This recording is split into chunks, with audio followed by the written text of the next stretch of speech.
Now it's evening. Good evening, ladies and gentlemen, boys and girls. I hope that everybody is doing wonderful. Hey, Cool Frog, how you doing, brother? Would you like an invite? I can drop you one if you want one, and we'll just be watching this nice, easy little stream here towards the end of the night. Probably going to go for about 3 hours, and I'm just going to taunt and tease. So if you want an invite, come in and just talk crap about all of these silly people. Just give me a thumbs up and I'll give you one. If you're at work, I understand. I know how it goes. I do know how it goes. But regardless of that, if I see a thumbs up in there, I will send you an invite. But just I don't want to be sending out an invite if you're just busy as all get out. I know what it's like. Absolutely. So this should be, I don't know, probably about 2.5, 3 hours. Depends on how fast I'm moving. I've already managed to push through about 5 hours in less than 2. So this should move along pretty quick. It's the final 3 hours of the actual day 2, and I'm leaving it open so I can possibly do day 3 tomorrow and be all caught up with it. So we'll just see how it goes. Cool enough. So let's just might as well get on with it and just have some fun. Here we go. Here we go. Here we go.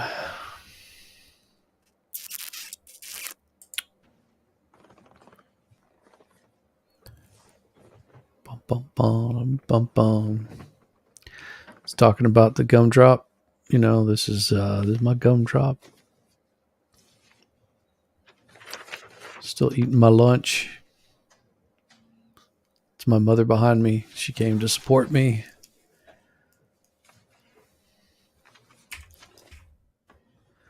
She's a little nervous. Turn the camera. Her youth, she was smoking. She likes the men in uniform. Both of them, they're staring them down. Look at them. It's just like, oh yeah. They're about to have a heart attack looking at these guys, looking at those cops. Okay, bring out.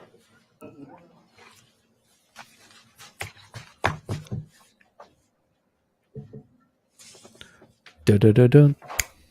Da-da-da-dun. Da-da-da-dun. Da-da-da-dun. Da-da-da-dun.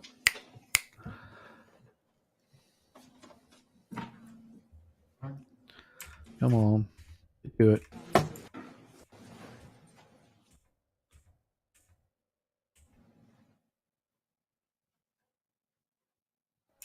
Continuing at Mark Jensen, the appearances are the same. We're continuing at exhibit tonight, number 9, watching the video. With It's that, going Ms. good. McNeil, we can start it up Just let again. me know if you want to invite.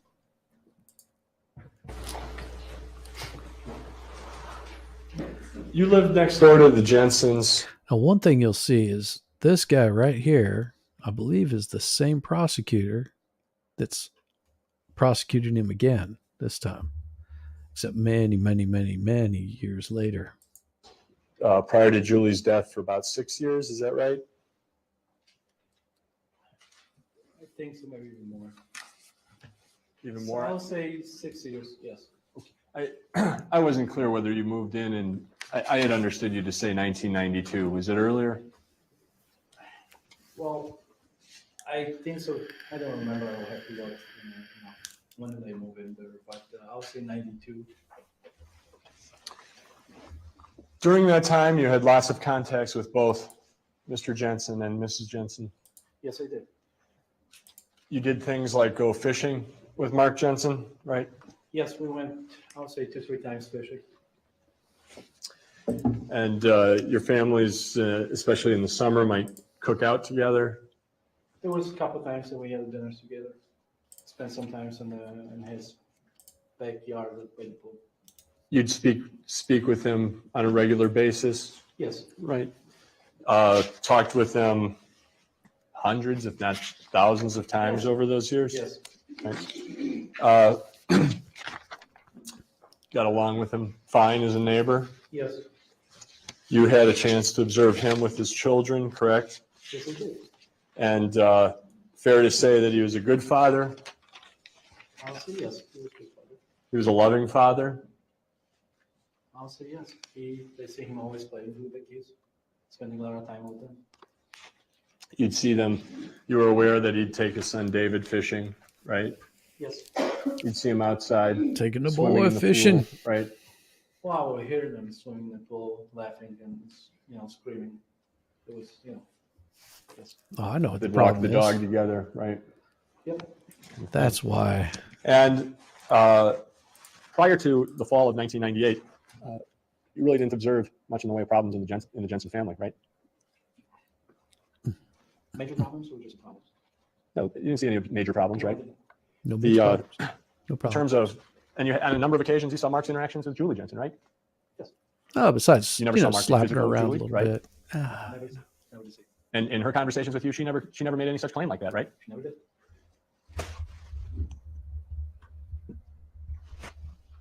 During the 6 or more years that you lived next door to the Jensens, you never even really saw Mark angry, did you?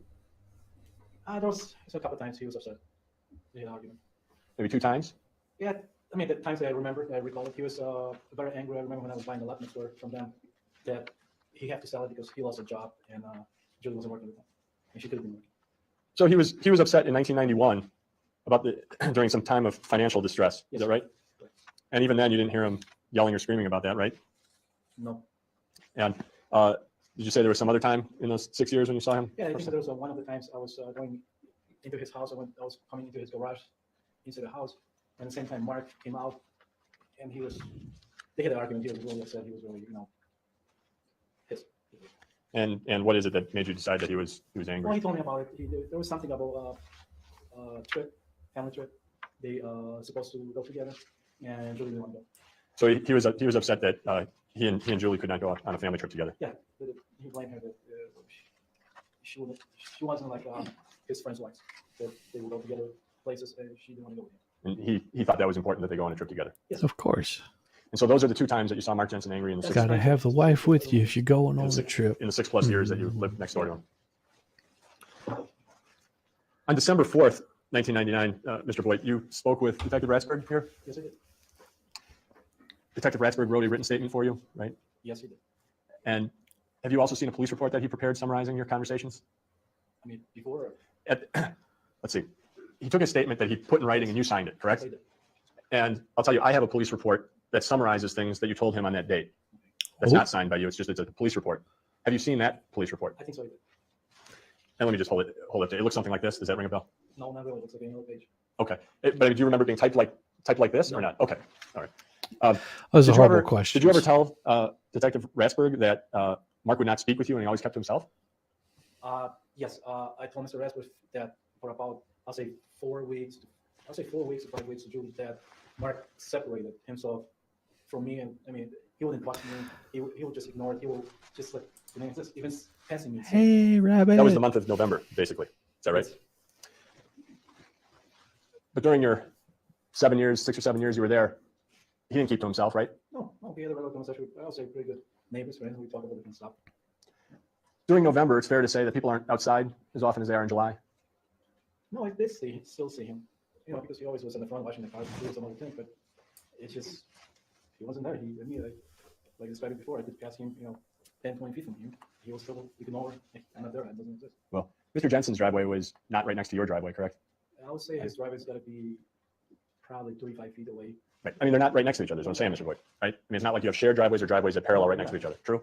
And in Mark Jensen would work during weekdays, right? Yes. And in November, on weekends, it would be much colder than it would be other times of the year, right? Yes. And so you'd see him less frequently, fair to say? Yeah, I did see him frequently, but like I'm saying, Mr. Boyd, This is what did you happens see him when less a frequently in cameraman November than other times of the year is programming I'll see him everything at the last on a daily second. basis? yes, I see him coming into the house. I see him walking around the yard. So in November, Mr. Jensen would come home when it was dark in November, wouldn't you, Mr. Boyd? Yes. And it would be dark out, and you'd be in your house, right? No, So in the month of November, you're standing outside when it's dark out, waiting for Mr. Jensen to come home to see if he'll talk no, to I you. wasn't married to him. I didn't wait for him. I just see him there. I saw him pulling his truck. I see him just walking around. It just, to me, was different that we always did have the contact. And there's, like you said, 6-7 years before, and we had some falls before too. And I always see Mark. We always talk. We always have a good relationship. And then suddenly, it's like everything got cut off. Now, one thing that could be the case is you were suspicious based on what Julie had to say to you, right? Yes, I was suspicious. And that could have affected your perceptions of Mark Jensen, right? I really don't. I'm sure there are times during those previous 6 years in which Mr. Jensen was in a hurry or something like that. And No, he wouldn't- don't he play wouldn't be as friendly stupid. as he was normally, right? I don't know. He always was friendly. I cannot say he wasn't. Even if he was sitting, like you said, it was dark. He will be sitting in his garage. We will have a chat. He will work on his fishing rods or some other stuff. Or he will come up to my garage in the back. He will talk to me. So your claim is every day when Mr. Jensen would come home, you had a conversation with him? Not every day, but I'll say sometimes we'll have twice a day. Sometimes we can have 2 days. Here's my question, Mr. Boyd. In the evening, when Mr. Jensen comes home from work during the month of November, you're claiming that you'd have a conversation with him No, for some I reason? did not have a conversation with him that November. I did not. But- But the months before and the years before, yes. Hey, Every Daisy single girl, Not every single month, like I said. Every other, what is up? Why would you- especially on the weekends. Why would you be outside in the month of November 1998, Mr. Voigt, at night? Good stuff. I have my garage in the back of my house. I used to, my hobby is rebuild antique cars. I used to walk all the time back and forth from the house to the garage in the back. And I meet a lot of times Mark passing by the side of the house, on the side of the pool. We met each other a lot. Mr. Voigt, let me just skip to your subject for a moment. The Sunday before Julie Jensen passed away, you said you saw her on that day, right? Yes, I did. And you saw her going for a walk with Mark Yes. and David and Douglas? I think so, Douglas and a dog. I wasn't sure about Dave. Maybe David was there. You went for a walk. You went for a walk with the dog and the youngest boy. Yeah, I and think the so. other boy. I don't like all of them, but I know they went for that. Yes. See, and they returned to the all house, the neighbors right? Yes. knew what they You saw were Mark doing outside all playing the basketball with his time. kids? Yes, he did. Julie was outside. Yes, he was. You thought everything was okay. Yes, I did. And Julie walked up to you and your wife, right? Yes. And she had her back to Mr. Jensen. Yes, she did. You said she was crying. Yes. She was turning around and I asked her a question if everything was okay. It's all right. Back to normal. And you and your wife pleaded with her not to cry because Mark might see it, right? Yes. Because you were afraid that Mark was going to find out that you knew about it, right? Yes. So Mark didn't know about it at that time, did he? Oh, what? He didn't know that you had had conversations with Mrs. Jensen. He saw me talking to her. That's why he was afraid. That's why you were afraid he'd find out, is because he didn't know, right? About what? About the conversations. Well, I had a conversation every day with her, and he knew we were talking to each other because when he even passed, he gives me, such a cold, dirty look. They were talking to each other. That was your perceptions that he was No doing. one was in the perception. You can see in somebody's eyes, in the faces, it's special. If Mr. Jensen knew, then you wouldn't be afraid that he'd find out, right? I'm telling what Julie was telling me, and she didn't want Mark to find out about it, that she knew what was going on. You were afraid that Mark was going to find out that you knew, right? Yes. It's not That's why passing the you're pleading with her smell not to cry. test. Yes. Right? And you had no information living next door to this man for 6 or 7 years. You had no information whatsoever from personal observation from what Julie told you that he'd ever been a violent man, right? Yes. You'd only seen him angry once or twice, right? Yes. In 6 or 7 years. Yes. So what did you think Mr. Jensen would do if he found out that you knew Julie was upset? Objection. I don't know. How would I know what he's going to do? Well, I was going to direct you. I didn't hear your answer, I'm sorry. How would I know what he's going to do? Well, what were you afraid of? Well, I don't know. I was just afraid. Julie didn't want nobody to know what's going on. When she approached me, she talked to me on this Seems thing. She weird. told me don't tell the neighbors across the street or somebody because she just don't want to find out. Nobody else, Mark had been a reasonable man during those 6 You or don't 7 want years, to tell right? Yeah, but not for anybody the to past you what's 8 or going 7 on. weeks before that But happened. everybody seems said it was 4 to have weeks. the same It was story. 4 or 5 or 6 weeks. Well, I That was just just before that day. The way he acted, the way he walked, when he got this new job, he was like a different This is man. beyond the scope of the question. But Objection, I disagree. The answer was responsive. Answer me, Stan. Go ahead. first of all, you testified for 4 weeks, right? I don't remember that. If it's internet, yes. Well, that's what you just told Mr. Janway when he asked you, right? Then yes. Because you said Julie began talking to you maybe 5 or 6 weeks before she died, right? About that matter, about the problem they had in the family problem between Mark and her. Right. Yes. He did talk to me before, normally, on a regular basis. 5 or 6 Okay. weeks before she died is when she had that conversation, right? Yes. And in that conversation, she did not say she was concerned about poisoning, right? Yes, she was. In the very first conversation? Not in our first conversation, but between 5 or 6 weeks in that time. Yeah, actually, I think so. It was on the week or third week before her death. Yeah. Mr. Boyd, I'm trying to Seems find out to what just be happened during this making time, crap right? up. So on the first conversation you had, there was no talk about poisoning. No, it wasn't talk. It wasn't talk about Mark acting very. They had a lot of arguments that she suspected, she was sure that he was cheating on her, that he had another woman. Right. She was very upset and angry about her belief that he had an affair, right? Yes. And going back to this Sunday, Mr. Boyd, the Sunday before she died, you've never seen Mark angry, violent, or yelling at Julie Jensen, right? Yes. You've never seen him get that way with you, right? Yes. He had been a good neighbor and friend for 6 or 7 years, right? Yes. When Julie Jensen told you about, I mean, at first you thought these allegations were crazy, right? No. When she I first never told said you, that. He thought Wait, so he when didn't she think they said, were "I'm crazy. fearful about my husband killing me," your first reaction was, "Well, I can understand it." Oh, she never said that. She never said she was fearful about him killing her? Yes, she never said that in the beginning. Which time you want me to say it? 3 weeks, 4 weeks? I think it's in the third week before her death, she said it. But in the beginning, no, she never did. Okay, So- that's Why didn't you go to Weird. Mark Jensen and say, "What's going on? Your wife is saying some very strange things." I don't know. I wish I did. I don't want to interfere with their life. I didn't know, because she, like I said before to everyone, that she really didn't believe herself what is going on. This is really, okay. This just not adding up. This guy is not adding up at all. I'm sorry, he's not adding up. he's trying to do something to her, or she wants to drive her nuts. That's what she didn't know what's going on herself. She told you that she didn't want you to talk to Mark, right? No, she didn't tell me that. But she told you not to talk to anybody, right? Yes. She told you not to talk to the neighbors, right? I think so. One of the neighbors which she specifies was Carrie Ashley across the street. You just told me she didn't want you to tell the neighbors, right? Yes. You offered her thousands of dollars? I offered her money. You testified on direct thousands of dollars. Yes, I did. Is that true? Yes, it's true. You testified that she could go stay at your lake house, right? Yes. No, she was OnlyFans before OnlyFans was popular. He wanted to be the sugar daddy. You offered her to go to the lake house, right? Yes, I did. You were willing to have her take her kids to your lake house, right? Yes. She said, what you testified to is that she was worried about the kids, right? Yes. And you said, you of course can take the kids to the lake house, right? No. What I said that I offered Mrs. Jensen the money and the lake house. We never talked about the kids at that time. Hmm. I told her to get the hell out of the house. That's what I did. But what was the reason she said no?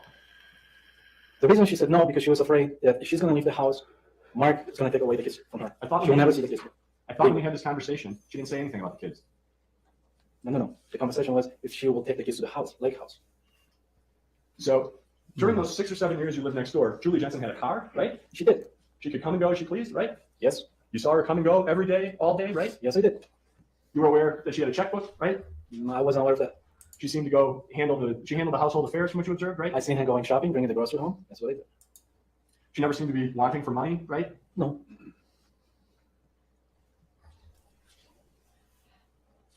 Did you tell Detective Ratsberg on December 4th that you believe Mark was controlling? Yes. You can't identify one controlling thing he did during the relationship, can you? Why not? Mr. Boyd, what did you ever see Mark Jensen do that was controlling? I remember one of the things. Julie was on the front doing some gardening work, and she had a big phone hooked up to on the side of her pants right here. And I asked her, "What do you do with it?" Well, Mark bought this thing for me, so he can call me every 5 minutes, 10 minutes. So he wants to know where I was, what I was doing. That's what Julie Jensen told you, right? Yes. Did you hear the phone going off every 5 or 10 minutes? Yes, I did. Oh, you did. And Julie was talking. So that's interesting that he basically put a tether on her so he knew where she was at all given points in time. But one thing they're not talking about with him is the fact that she cheated in the first place. She got a little bit of something. Maybe he was a little bit worried that she was stepping out again. There's always that possibility that he was a little concerned. Baby wants a little bit of loving on the outside because the man bringing home the bacon just isn't satisfying the oven. Not maybe 5:10, but it was half hour. Julie was talking on the phone, and again, Mark will call it. And do you think there's something wrong with the husband calling his wife on the phone? Well, she was upset about it. She was very upset about it. When Because was if she went too far by the road, and the phone reception wouldn't reach, he would get upset with her. When was this? It was about 2 years before her death. Okay. A year before her death. What else did he ever do that? One of the things. Mr. Boyd, let me clarify my question. What did you ever see? Not what Julie told you. What did you ever see Mark Jensen do that was controlling? Controlling what I ever seen, that every time when Mark come home, the whole family always used to be outside. they were playing, they were doing stuff. When Mark pulled through the driveway, it's like everybody disappeared out of the driveway, and they went inside the house, and we didn't see them again. Would that have been dinner time? No, It wasn't dinner I time? talked to Julie about it, and Julie told me that Mark wants to have his time with the family. It's his time after coming, from work. And a lot of times we ask, what are you guys doing tonight, or what's happening later? She said, well, I don't know, nothing to Mark. She wouldn't make a decision, a statement, till she first talked to Mark. And that's what made me that he's looking for us.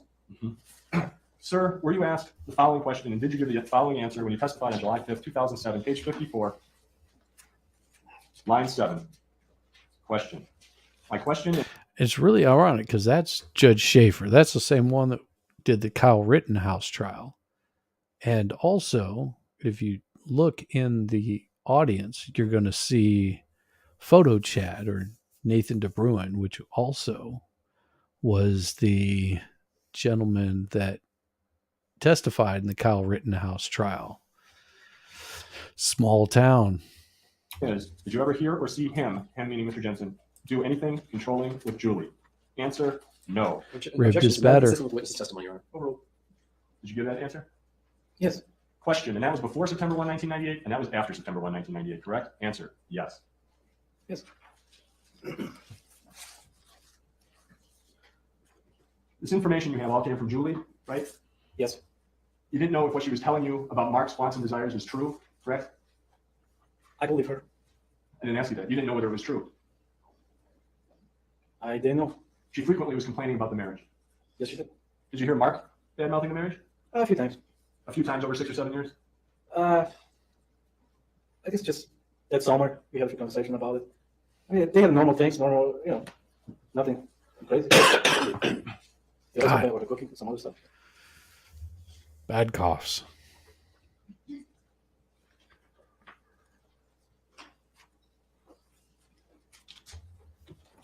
The only time you really saw him upset was the one time in the garage, correct? Yeah, that's the time I remember at the moment. You never heard, for example, Mark Jensen demanding that Julie get a job, right? He told me once. That he would like Julie to work? Yes. Did you ever hear him demanding that? No. You never heard him talking to Julie about that, right? Correct. You never heard him insisting that Douglas be in daycare all day, right? Right. He hasn't aged a bit in 20 years. Did you understand Julie Jensen's family to live in Kenosha, that she had family there? Yes, she did mention. She had a brother that lived in town? Yes. You never met him prior to Julie's death, did you? Maybe I did, maybe I didn't. I don't remember. You have no memory of ever meeting her brother who lived in Kenosha prior to her death, true? Sure. It's interesting. You have no memory of ever seeing her brother at her home during those years, right? Yes. That's correct. Right. You did see Mr. Jensen's sister at the house from time to time, Yes, I correct? did. You saw his parents at the house from time to time? Yes.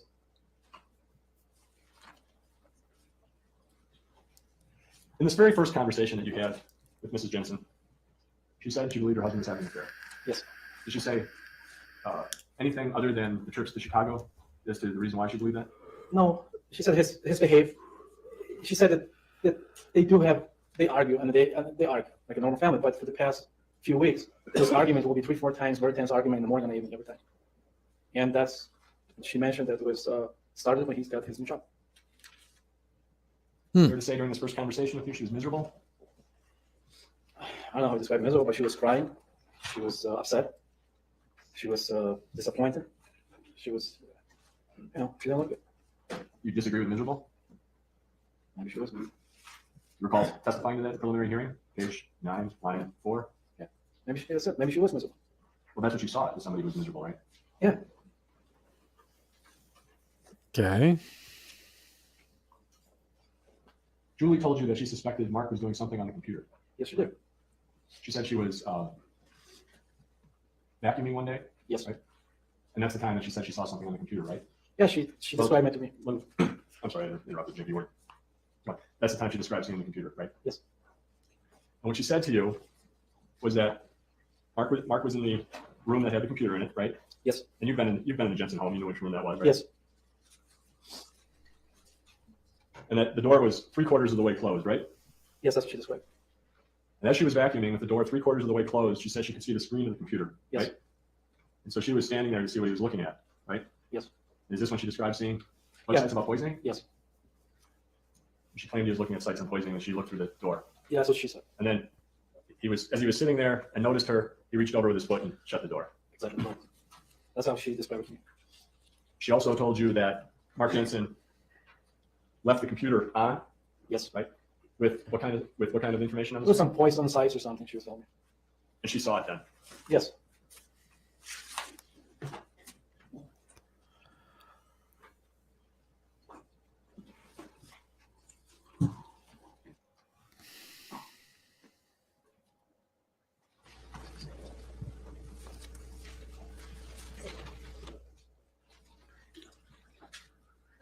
Come on.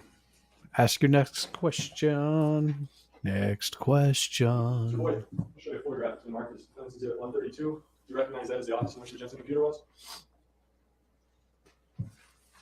That's not his poison. I don't think so. Maybe if I remember right, desk used to be sitting on this side. That's what I remember when I went there with him. Oh, but you moved it since then. Well, let me, sorry. Mr. Boyd. Yes. You do not recognize this as the office where the computer was. No. If the police took this photograph on the day of Julie Jensen's death, this isn't what you remember. I don't remember. I remember actually the office, I think so, after Julie's death, because I went to Mark's house, because he was doing some training for me on the computer. And I remember when I was sitting over his desk, that I remember. That was after Julie did this, I do not remember. I know where the room is. Hold on. Okay. You don't recognize this photograph. I don't. You don't know what this is. Only thing I recognize from this room is the doors, the shades in his rooms, but and I know which room is it. Oh, you First don't room we walk into his house, Recognize the rifle on the wall? You go to the hallway. Is it your claim there's no computer in this room? No, there's a computer in the picture, but I never seen his own computer before. I wasn't going to their house like every day, but I don't remember. I'm telling you what Julie described it to me, how she was doing, what she was doing, and how that went happen. I'm just trying to find out if you recognize this picture. It sounds like Nope. you don't. Okay. Sure. Would you get on the Sure. Thanks. Come on. Make your point.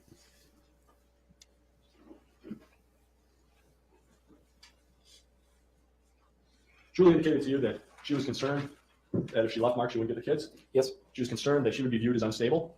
What she told me, she would view as an unfit mother. That's what he repeated her a lot of times. Did she say why she was worried that other people would view her as an unfit mother? No, she never said that to other people. She said to Mark. During the conversation, did you press Julie on that? Did you say No, anything? I never pressed Julie. You have to let me finish my question. Never pressed her. During Never the pressed conversations, her. did you You're say going to be anything poisoned. to Julie Never Jensen press her. about other people would make the decision, not Mark? About what happened with the kids? Never did. She was worried that other people might believe that she was losing her mind. Did she express that? I don't remember. Uh-huh. For what period of time did Julie? There was a period of time in which Julie was expressing to you that she wasn't eating anything, right? Yes. When did she say that? I think so. She got like sick about 2 to 3 weeks before the death. Mr. Boyd, you indicated on direct, and you're just suggesting it now, that 2 weeks before her death, she said she got sick. Is it 2 weeks? 2 or 3 weeks? What is it? I don't think I picked between 2 and 3. I just want to know if the truth is, Mr. Boyd. It's not. Remember, this was 9 years ago. I'm telling the best of my knowledge. That's what I remember, and that's what I remember. Jeez. It was 2 to 3 weeks. 9 It is years. 9 years ago. It's a long Yeah. time, right? But yeah, gave you can statements remember all to of this other Mr. stuff. Detective Ratsford the day after, on December 4th, right? Yes. And things were much fresher in your mind then, right? Yes. And You had conversations in between them. them. Detective Ratsford on December 4th, right? You're suspicious about Mark Jensen? I wasn't suspicious. I just said it. And Mark did it. Mark poisoned her. You were suspicious on December 4th, right? Objection, the question's been asked and answered. You volunteered something that wasn't The direct. objection's over. You were suspicious, right, on December 4th, yes or no? Yes. And so you knew it was an important statement you were giving to Detective Ratsford. Yes. You told him everything you could remember that was important, right? Yes, I did. He wrote down the information, right? Yes, he did. And you signed a statement, correct? Yes. You testified at a preliminary hearing in this case, correct? Yes. That was back in 2002. Yes. You testified to everything you could remember that you were asked about, right? Yes. After the preliminary hearing in July of 2002, a typewritten statement was prepared for you that you signed, correct? Yes. You signed that statement, Maybe. true? Yes, I signed one again. Yes, I did. And that also was as complete as you could make it in July 2002, right? Come on. I don't know if I can answer that. Get to the but, point. you know, and the first statement, Well, I'm not asking about the first statement right now. Did you try to give as much information as you could in that July 2002 statement? I was saying everything what I knew at the time. And what they asked me. And then Oh, you so testified now in he July knows more. 2007, right? Yes, I, And prior to that testimony, you spoke with Mr. Jamboys, right? yes, I did. You went over everything you knew, right? I don't know everything, but whatever they asked me. They asked me the question, I answered the question. My best knowledge.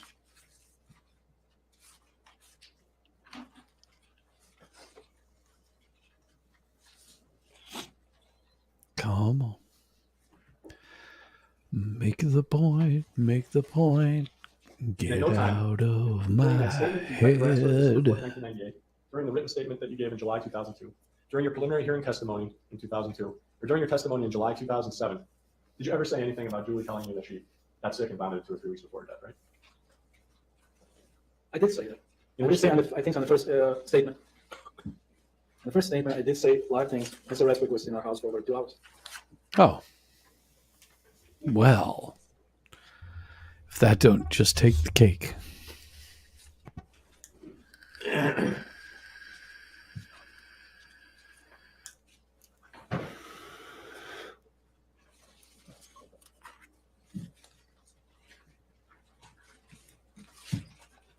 Julie ever tell you that she had been treated for depression? No, she never did. Did she tell you why she went to the doctor on December 1st? No, she never did. Did she tell you why No. Mark wanted her to go to the doctor? No, she just was telling the Mark wanted her to go to the doctor for the past few weeks. Never.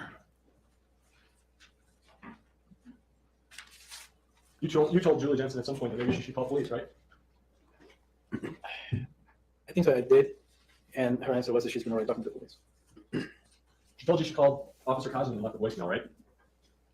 Yes, I think she called the police department, and he wasn't there. Mr. White? Did she tell you that she called and left a voicemail for Officer Cosman? Yes, She said that Officer Cosman wouldn't be back for several days, right? he'll be back like on Monday or something. She said that she left a message for Mr. Cosman even though she feared not living through the weekend, right? Okay. Yes, I did. And around the same time, she gave this film to your wife, right? Yes, Undeveloped film, right? that you have to tell my wife. Were you home when Julie came over and retrieved the film? No, But Julie told you that at some point she came over to your house and got that film from your wife and brought it back to Detective Officer Cosman, right? no, she didn't. Julie never told you about that? My wife did, but she didn't. And you say that Officer Cosman came back with the developed photos. That's what Julie told you, right? Yes, So he came back a second time, right? yes, So Julie told you you'd been there a first time when she gave him the photos and then came back a second time when they were already developed, right? yes, Officer Cosman, you saw him talking to Julie Jensen yes, I did. when he came back with those developed photos, right? Yes. It's your testimony that you saw him do the twirl around the ear to suggest No, she did it. she did that She did it as she was approaching me. to suggest that Officer Cosman was saying Yeah. she was crazy. Yeah, she Oh. was crazy. What do you want me to say? That's what exactly what she said. What do you want me to say? I didn't say anything, you know. And then she said he thinks I'm crazy. That's You what she told me. said, you said it was because the photos. Okay, so a minute ago, that's not what he said. He said that the officer was making this kind of symbol. And now he's changed that story up where he's saying now she was saying that. A little suspicious. were blurred. I don't think his memory is as good as he thinks it is 9 years later. No, she didn't say because he told her I couldn't see anything on the photo. What do you want to see? Didn't you say something in direct examination about being a problem with the photos, that they're overexposed or that there's some problem with Yeah, there something? was something. There was she mentioned one that she took. I don't know how many films. There was about the flash or something. She was taking the screen, computer screen. Did you ever see any such photo? No, I never did. You have no personal knowledge whether she ever took such a photo, right? Only I did see in those rolls of films in my house. Did you have no specific information as to what she took photos of, right? No. Did you ever go to Julie Jensen's house to look at the computer? No, didn't. Did she ever show you the computer? No. Did she ever try to show you any of these syringes that supposedly exist? No. Did she ever try to show you any of Mark's notes? No. All the information about the marital problems and everything else, that all came from Julie, right? And some of it came from Mark. Well, you weren't talking to Mark in the fall of 1998, right? I think I did once when I told you they had a big argument about going to the vacation trip. And Julie didn't want to go. And she gave me why she didn't want to go. And he was upset that she didn't want to. And It's Julie that was giving you the information about the marriage, right? She talked to you dozens of times about the marriage, right? yes, she did. Dozens of times, right? Yes. Mark maybe talked to you once, right? Yes, I would say yes. And Mark's concern was that they didn't go on some trip that he wanted to go on with his wife, right? Yes. I think she She was getting a rejected- little she rejected all side the offers of trimmed. assistance, true. I think that's what Yes, was she did. going on. That first day when you saw Julie Jensen outside, she was outside, right? Yes. She was on her porch In the front porch, yes.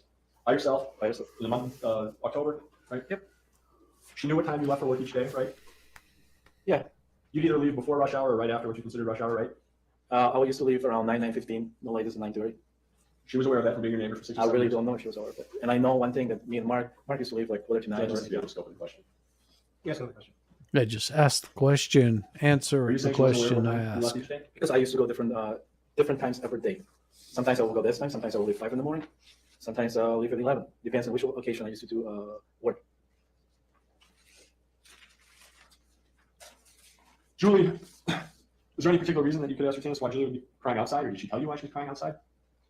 That Mark just left to work. They had a big argument, and she was just sitting out there. I know why she was sitting out there. I didn't see the argument. I just saw Julie sit square in the front of the railing and crying. So they had an argument. Maybe he said, well, woman, you're slightly off, and maybe you need to check your pH level. That's what I'm inquiring, Mr. Boyd, is she could have been doing this crying inside, right? Sorry, that was rude. I won't say that. Right? Objection calls for speculation. Overall. I don't know. How could I know? Well, Mark wasn't inside, right? I really don't know. I'm telling you what I see. Well, you just told me that you said that Mark had just left. No, I never said that. You said that they had an What argument. Julie told me. I didn't see Mark leave. Only what Julie told him. That's it. He's telling what Julie told him. Julie told you Mark had gone to work, correct? Yes, correct. She wasn't like, she didn't say she was locked out of that house, right? No, she never mentioned a word about it. She seemed to want to get your attention. Would that be fair to say? No, You don't believe that was the case? I don't believe it because when I approached her, she didn't even talk to me. Well, she protested for a little while, and then she did talk to you, correct? Yes, she did. I did. You talked to her almost daily after that, right? Yes, I did talk to her daily, sometimes twice. Yes, sometimes more. She seemed to be outside quite often when you were either going to work or coming home from work, fair to say? Well, that's what I said before, that I kind of noticed that sometimes I felt like she was waiting for me to say something. And she seemed to be waiting outside for you. I said yes. Mm-hmm. And she seemed to know when would be a good time to try to wait for you outside, right? Objection, Your Honor, calls for speculation on the part of this witness. And how long is this going to go on? This is I object to the speaker. This is- I object. just please. That's right. Get control of that. Get control of that. The objection's overruled. Remember the question? Yeah, repeat the question.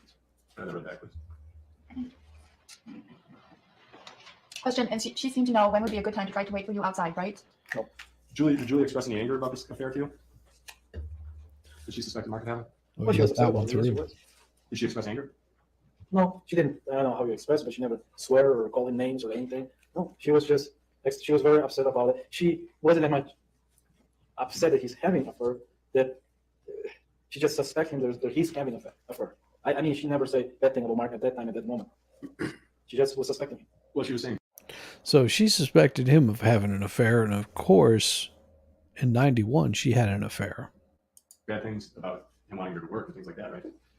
No, it wasn't a bad thing. She's like, he's pushing me. He forcing me to go get a job. He forcing me to leave the Douglas. And Douglas was her life, the kids. She loved to stay home with the kids. And they had some kind of agreement that she do this and she can stay home. Mm-hmm. During this first statement to Detective Rasberg, you had nothing to say about any high five, true? No, I don't think so. I don't remember. You don't think what? I don't remember. Objection, Your Honor, it's improper cross-examination. The absence of an entry in prior statement does not constitute a prior inconsistent statement. That statement, which one would think would be stated in a prior statement and is not stated, can be of benefit to the finder of fact. The objection is overruled. Mr. Boyd, let me show you Defense Exhibit 133. Excuse me, counsel, what is that? It's that handwritten statement from December 4th. Mr. Boyd, is that Bringing it out. This is the statement that Detective Rasberg wrote out for you based on your Yes, that's interview, based on your interview on December 4th, 1998. That's a statement, yes. That was the day after Julie Jensen's death. Yes. Nowhere in that statement do you say anything about Julie Jensen getting sick and vomiting 2 to 3 weeks before her death. True. The statement, yes. No, there's nothing on the history of it. There's no statement in which you ever said anything about vomiting. Like I Right? said, I made the testimony. It was over 2 hours testimony. There's a lot of stuff where I talked about it. It's not in it. If this is 2 hours without saying my life, it's long. There's more stuff, more detail. But at that point, I know Mr. Rasberg pointed to us that Julie Jensen wasn't poisoned. So it's like there's no such. Okay, so all of a sudden they say, well, she was poisoned. So, oh, well, I heard this story. This is an unreliable freaking witness. I cannot believe prosecution's bringing this in unless the reason they're bringing it in is they're basically trying to, they conceded that they needed to. But man, this guy's getting hammered on defense. Suspicious or nothing that he, this happened. We were all surprised with what happened. We didn't know it was going to happen. That's Mr. Boyd, is the answer you did not put? It's correct. You did not put anything about vomiting or her getting sick in that statement, correct? There's nothing in it. And there's nothing in any statement you've given prior to today, right? It's possible. And there's nothing in any testimony you've given prior to today, right? Right. And now it's 9 years later, This is the first time in any court or any law enforcement statement that you've said anything about her vomiting and being sick. True? Well, there was one statement. I talked to someone that Julie was sick and she was afraid to eat anything in the house, and she went to the local store advised to go get the food, and she actually did. There was one previous testimony. I don't know which one. I did talk to her about. Well, you've stated that Julie did not want to eat any food in the house, right? At some point, yes. Right. I mean, that's what you're testifying to today. Julie did not want to eat any food in the house. There was. Mr. That Boyce, was about 2 weeks before that. is that correct? Julie told you she did not want to eat any food in the house. At the time, correct. At the time. Now, see, that's still odd to me, because it's, if she's saying I don't want to eat any food in the house, then why wouldn't she be concerned that her kids were possibly eating the same food that she was? It's just it does not add up. Oh, very cool. Very cool. Them chicks be dirty singing means put Megan's cup to shame. This bitch talking about her using boot on stage. Well, that's okay. They're welcome to talk dirty and be deep. In late November of 1998, Like I said, it was like 2 weeks before that. which would be late November of 1998, right? It would be the mid. And she told you she was refusing to eat any food that was in the house, right? She was refusing to eat any stuff that Mark will give it to her.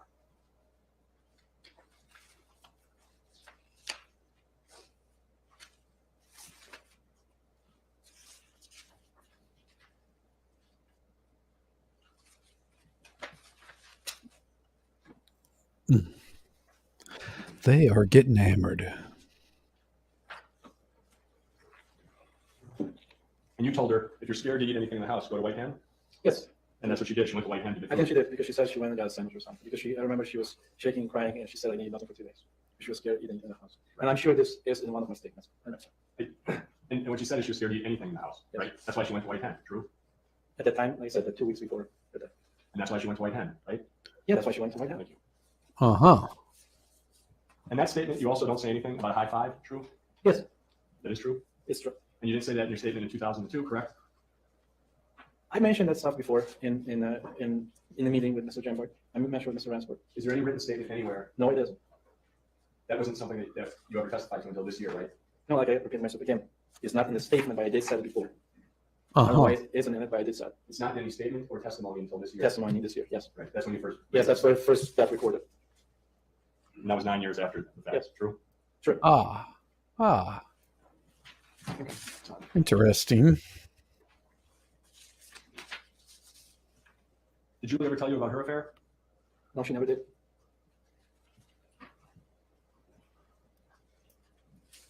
Uh-huh. That's all I have. And redirect. Oh, yes. Did Julie tell you why she didn't want to go on the trip, that Mark was upset that she didn't go Oh, on? yes, she did. What did she tell you? Her side of the story was, well, when she found out Mark plans on this trip, that he made the plans, I think with a couple other people from his work and his wife, that he already arranged, put Douglas someplace in the hotel with a babysitter, some strange person. She was really upset about it. And that's what she said. And that's what they go from bar to bar. They go to the strip clubs, all those other things at 3 in the morning. I'm not into it. I'm not going to do it. This is not my type of vacation with kids. You had been in the Jensen residence, or had you been in the Jensen residence in the, say, 3 or 4 or 5 months before Julie died? Yes, I did. Do you recall, as you sit here today, ever seeing the computer in the Jensen residence before, in the months preceding? Yeah, I think so. We did, because we did some work for Jensen. So the whole play was getting messed and everything. But Now, did you know which room the computer was in? Yes. Which room was the computer in? that was the first room on the left when you walk into the front door. Awesome. Very cool.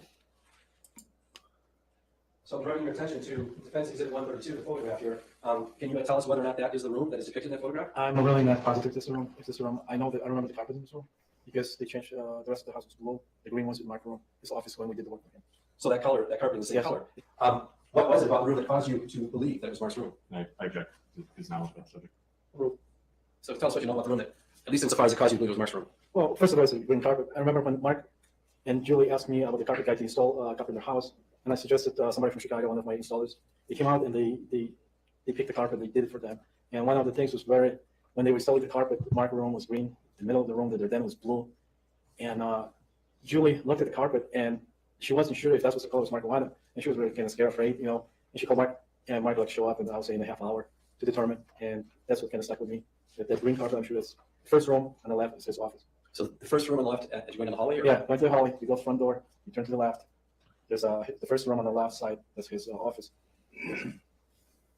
And when you saw a computer in that house, which room was it in? This wasn't this room. I'm sorry, what was the answer? In this room? The room in the photograph? Looking at exhibit 2132 again. Do you recognize anything in that photograph? Wood shades is the only thing I recognize. I do not recognize how the furniture was set up. I do recognize the later setup of the room, but that, no. You said you recognize the later setup in the room? Yeah, because I was there later after Julie shut down. Oh, so it was a ring.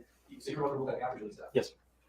And it looked like this room was a different room, don't you remember? No, it was the same room, but different layout because the computer was sitting right on the left. If I remember correctly, there was a desk. The computer was sitting right here on this side. Was the computer sitting in a place that was closer to the door or about the same distance from the door? It's about the same. A little bit closer. A little closer. Do you recognize the furniture at all? No, Hmm. because like I said, when we worked there, when I was there, it was kind of chaos when we they were putting hardwood floors, they replaced the carpets, so everything was nice. Now, and to get back to your impressions or possible or alleged impressions about who or who was not controlling in that relationship, do you remember seeing some episodes where Julie was apparently trying to do something that she was supposed to do in order to please Mark, or because Mark expected her to do it? Oh yeah. Okay. There was, Give us some examples of that. Julie used to always complain because when Mark would leave to work, laugh about it. It was a daily thing that she'll have a list of chores to do, and he will expect her to do it. She will have to go to his work, pick up his car, take for an oil change, bring it back. In the meantime, do all her other chores, cut the grass. One of the times I remember when she was sitting in the back and she couldn't start her lawnmower, and she was crying, and I came out and I helped her, and she was like, all upset and everything. I have to do this because Mark expected me to do by the time he gets home. One day I remember she was backing up the boat. She blocked the whole Why traffic. don't you ask another question? Okay, well, tell me the time that she's backing up the boat. The same thing. It's like she was very upset. Why I'm doing this? It's stupid boat. Why I have to go take it to the Jelinski for service? Why he cannot do it himself? Because he wants his boat right away. White, I think It the question table happens. related to a time when there was a deck being constructed in the backyard of the Jensen residence. Can you tell the jury about your recollection of that episode? Yeah, it was during the construction. I think so as soon as we finished construction of the house, we were building and my crew on the back of the house, the garage. And the same time, Julie Jensen was working on her side of the yard in the backyard, taking apart existing, I think so, patio around the swimming pool. And what condition was she in at the time? Well, that was the fine thing. She was pregnant, and the workers, remember, they were just kind of laughing about it because she was sitting on the backyard with a hammer, pulling out nails from a usable lumber that she took apart, and she was flipping. She didn't have enough power. She was falling down. She was upset. She was nervous. She cried. And did she indicate to you why she was doing this at this time? Yes, she did. What did she tell you? She said that that's what Mark wanted her to do. That's what she have to contribute to the house. That was one of the things she have to do.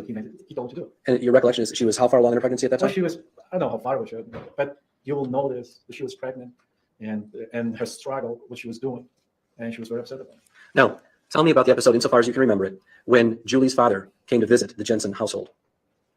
Yeah, I think that was fall, the year before. I think so, same year or Julie died or a year before she died. It was in the fall, I remember. That he was in the front with, they had a dog, I think Nicky or Mickey, and her father was taking for a while. And then Julie introduced me to him. That's her father. And then she told me later that he's got the cancer. He's gonna die in weeks. And That's rough. that was, I think, so one of the days. And the second day, we had another conversation. And she told me that Mark wants her father moved out of the house because he cannot take this anymore, have him stay. And he's supposed to stay with her a week. And this was like the second day. He told her to tell the father, take him someplace to a hotel. He didn't want him in the house. And did you have any conversation with Mark Jensen about that? Did Mark Jensen ever say anything to you about that? No. So that's the conversation was between you and Julie. Yeah. And did the father stay in the house or did he leave? He did. And how much time after was that second conversation with Julie that Julie's father had to leave? I think it was like next day. Or something. Thank you for the questions. Mr. White, this thing about the deck, when was that? I know my house was constructed at the time. I don't think so. I know she was pregnant with Douglas, the younger son at the time. I don't know what year was it. And I was building the garage in the back. There was 4 or 5 different people covered us. When were you building a garage in the back? That's why I said it was 92 or 93. I don't, You built that right after you finished your house, Yes. 92 or 93. And what time of year was this? I don't remember. I really don't remember. I know it's got to be summer or fall because everything was green at the time. Because I remember her outside, just falling, sitting there, and especially these days at the lunch, they were just making joke about it. Do you think maybe it was like August or something like that? It's possible. I really cannot tell you what that was. What month it was. Was this a patio or a deck? There was a deck around the swimming pool area where they had. She was remember correct, she was doing all these railings all the way around the patio. She was pulling the nails from the old pickers. She was pretty far along in this pregnancy. She was clean at that moment. She was cleaning up all old nails from the usable material. I said she was pretty far along in this pregnancy. Well, I told you I'm not the expert, but I say you're pregnant. She was pregnant pretty far. This is just a couple months before she gave birth to Douglas. I really don't know. Really don't know. Your best guess is August of 1992 or 1993. If it was late summer, does that help you determine? No, the answer is no. I cannot commit to the date or month. I know it's if I can go back to my maybe my statements or my workers when I paid them or something, I can probably dig it out about what time and when we built this garage, and I can be positive. But it was summer for sure, because I remember she was in the back. It was everything green. She was on the lawn. She was, They were using the pool. I don't remember. But I don't think so. No, they did not use the pool at the time. We didn't see it. It's and then again at that time we didn't live there. I don't think so. I know. I don't think so. The time that we lived there, like full time. That you weren't living there full time? When did you begin living there full time? I think so. It was 92 or I just because I don't recall my wife being there at the time. Right, so you think it was before you moved in Yeah. full time in 92? Yeah. And I know she was pregnant. I know. And then some of the workers, they went and helped her doing some work. Remember, we let her use pestle nail gun. We teach her how to use it, so she could kind of surprise Mark how much she's done that day more than he expected her. And was she showing a lot? I mean, when you're talking about pregnant, I mean, she was big. Yeah, because I remember when she was sitting on the board trying to pull the nail, she was just flipping over because she was. Because her stomach was so big. Yeah. That is Do you know pretty her son funny. His date of birth is? No, Do you know whether it's March 12th, 1995? I really don't know. I know she was pregnant at the time. I wanted to ask you, the last time you spoke with Julie was Sunday or Monday? I think so. I did briefly talk to her on Monday. And on Tuesday is the day that that your wife spoke with Julie? I think so she did. I'm sorry, which I think so she did. You have to which ask day? her. I'm sorry. I think so she did. I know, I'm asking which day she spoke with Julie. I really don't.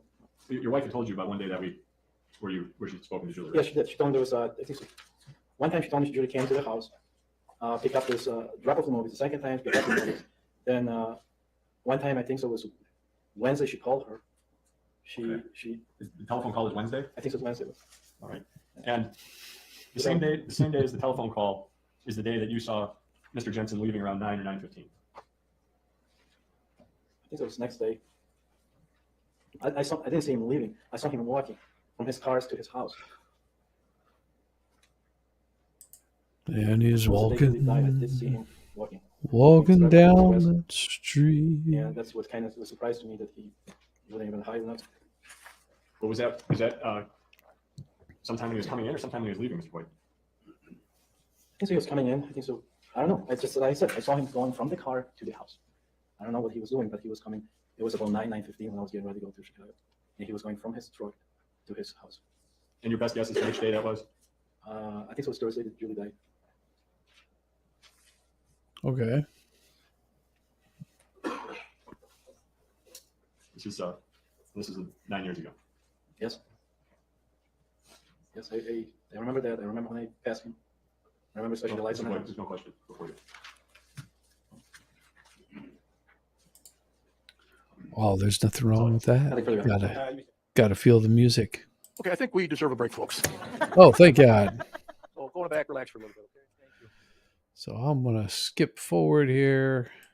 Players and judges see on a regular basis, but I know a lot of So, as you'll see, that this prosecutor, it's about to come popping up here, is the same prosecutor back then. Same guy.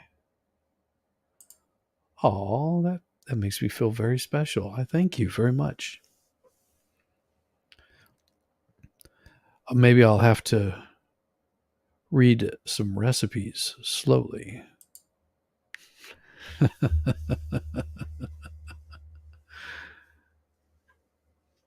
As you gently massage that ease in your flour to the dough.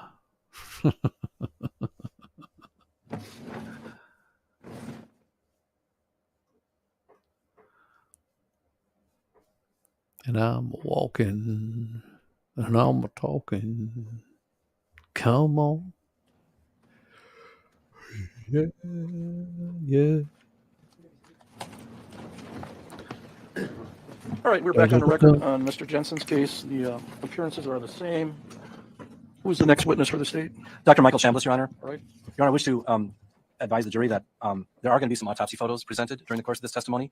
I want them to be prepared for that. Well, before I put an autopsy photo up, it was my intention to warn them of that fact.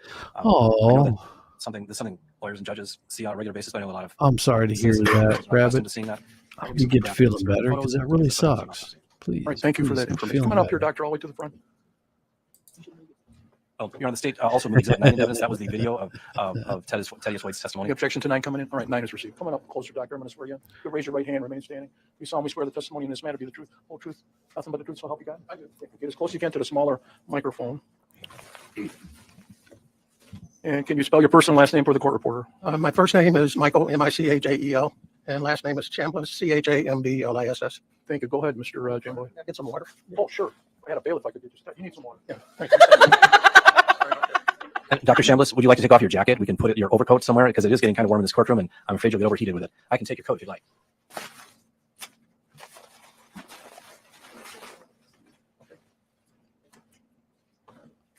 He was outside smoking a cigarette. I appreciate you guys lurking. It goes really good just to You have some water now, Doctor? Yes. make the view count go up. So, I thank you. Dr. Chambliss, can you tell the jury what it is that you do for a living?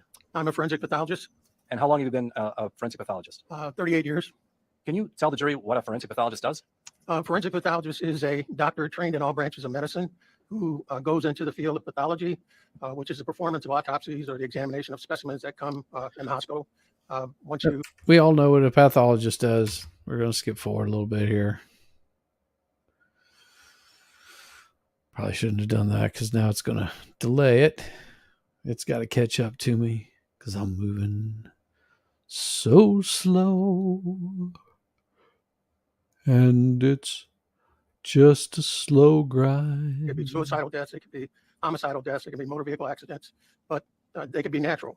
So we do strictly autopsies to determine the cause of death and the manner of death. Now, Doctor, could you move that small microphone closer to you? Although I can hear you quite well. Well, Just the smaller microphone is a little closer to your mouth kick so that when you're off his talking. boots and I'm concerned with the court reporter because she's got her back turned to kick up you. his feet And so on she's going to the hear everything that you're saying. the So table. now, Doctor, I'm going to direct your attention to the screen. There's one up there, and there's another one over there. And this is your curriculum vitae, is that correct? Yes, it is. And you just provided that to me this afternoon. Yes, I did. And this is a current version of your Stumble through. curriculum vitae. Yes, it is. So it says diplomat, American Board of Pathology. Can you tell the jury what that means to be a diplomat of the American Board of Pathology? That means I'm board certified. And board certification means Oh, okay. I would do their autopsies, give them I'm the gonna cause of skip death over. and the manner of death. Don't care. And Okay. You also had a autopsy. And then from 1998 onward, what did you do? from 1998 up to 2003, actually June of 2003, I became an independent forensic pathologist, which means I contracted with multiple counties in Wisconsin to do their autopsies. It would be considered a coroner's pathologist. So I would do their autopsies, give them the cause of death and the manner of death. So I did that from 1998 to 2003. Oh, And then from 2003 That's it. until March of 2020, what did you do? From 2003 to March of 2020, I became an employee of Fresno County Sheriff Coroner's Office in Fresno, California.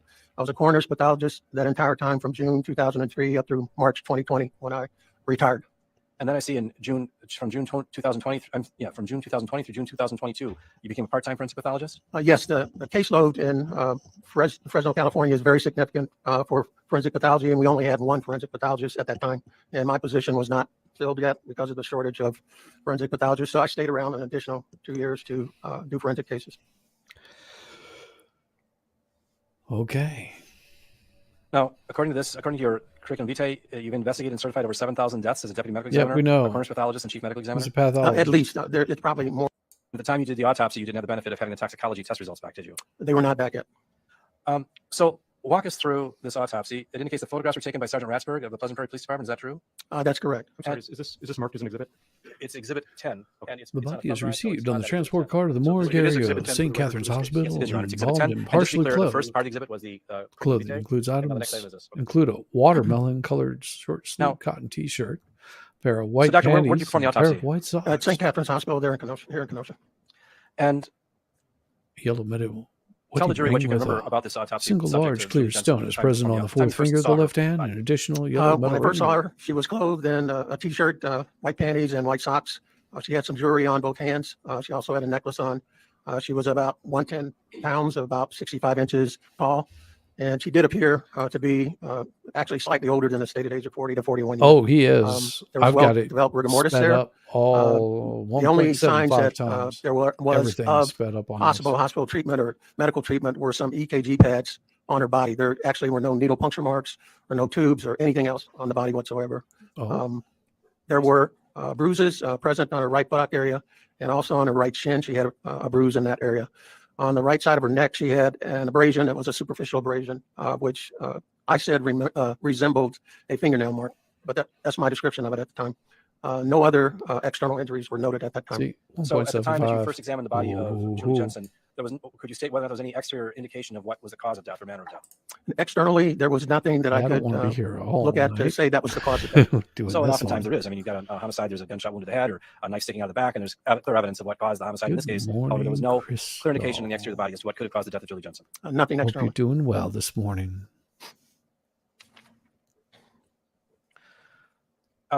So tell us about your observations concerning the head and the scalp and the eyes. The head showed no signs of trauma whatsoever. There was some medium length hair with a few gray strands noted. The eyes had no petechiae or noticeable hemorrhage. There's some drying artifact, which is you see a dark line that is present in the white portion of the eye. That was present on the right side more so than the left side. The eyelids and the face show no petechiae, which are small pinpoint hemorrhages. So that was not present whatsoever. And Okay. the mouth, both on the outside and inside, show no injuries whatsoever. In the neck area I described previously as the small abrasion on the right side. And you'd indicated the nose is midline and the cartilages are intact. So can you explain to the jury what that means? But your nose is wasn't the usual broken. appearance that we see at the time when a case comes to autopsy is that the nose shows no trauma, shows that Oh, it's thank properly you. positioned, Lurk and all that's the you way it was at the love. time. Thanks. Now, looking at the chest area, can you tell us what you observed about the chest area?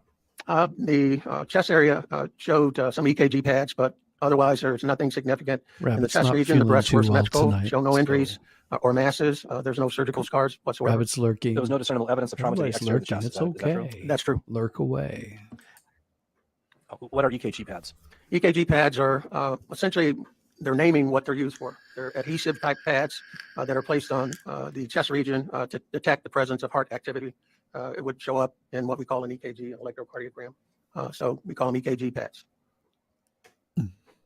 And who would place EKG pads on a person? The EKG pads are placed by emergency personnel at the time when they first come in contact with an individual to check for heart activity. And in this case, you'd received no history and there was no indication of resuscitative efforts. Is that true? Yes, there's no indication of resuscitative efforts.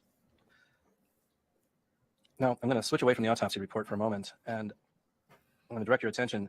Now, you indicated at the time that you conducted the autopsy, you had not seen the crime scene photos. Is that true? That's correct. But approximately 9 years later, in January 2008, you were shown the crime scene photos at a previous hearing. Is that true? That's true.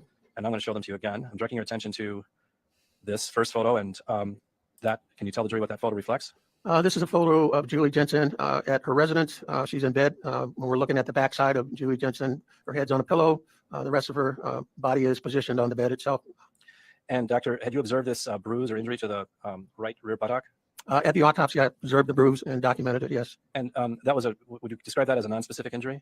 I described it as a bruise of non-specific nature. I couldn't determine what produced it, so it's non-specific. But it didn't appear to be paramortem. It appeared to be prior to death. Is that It's true? prior to death, but it's just something I can't determine exactly what it's associated with. And that's a close-up of the same bruise. Is that true? That's true.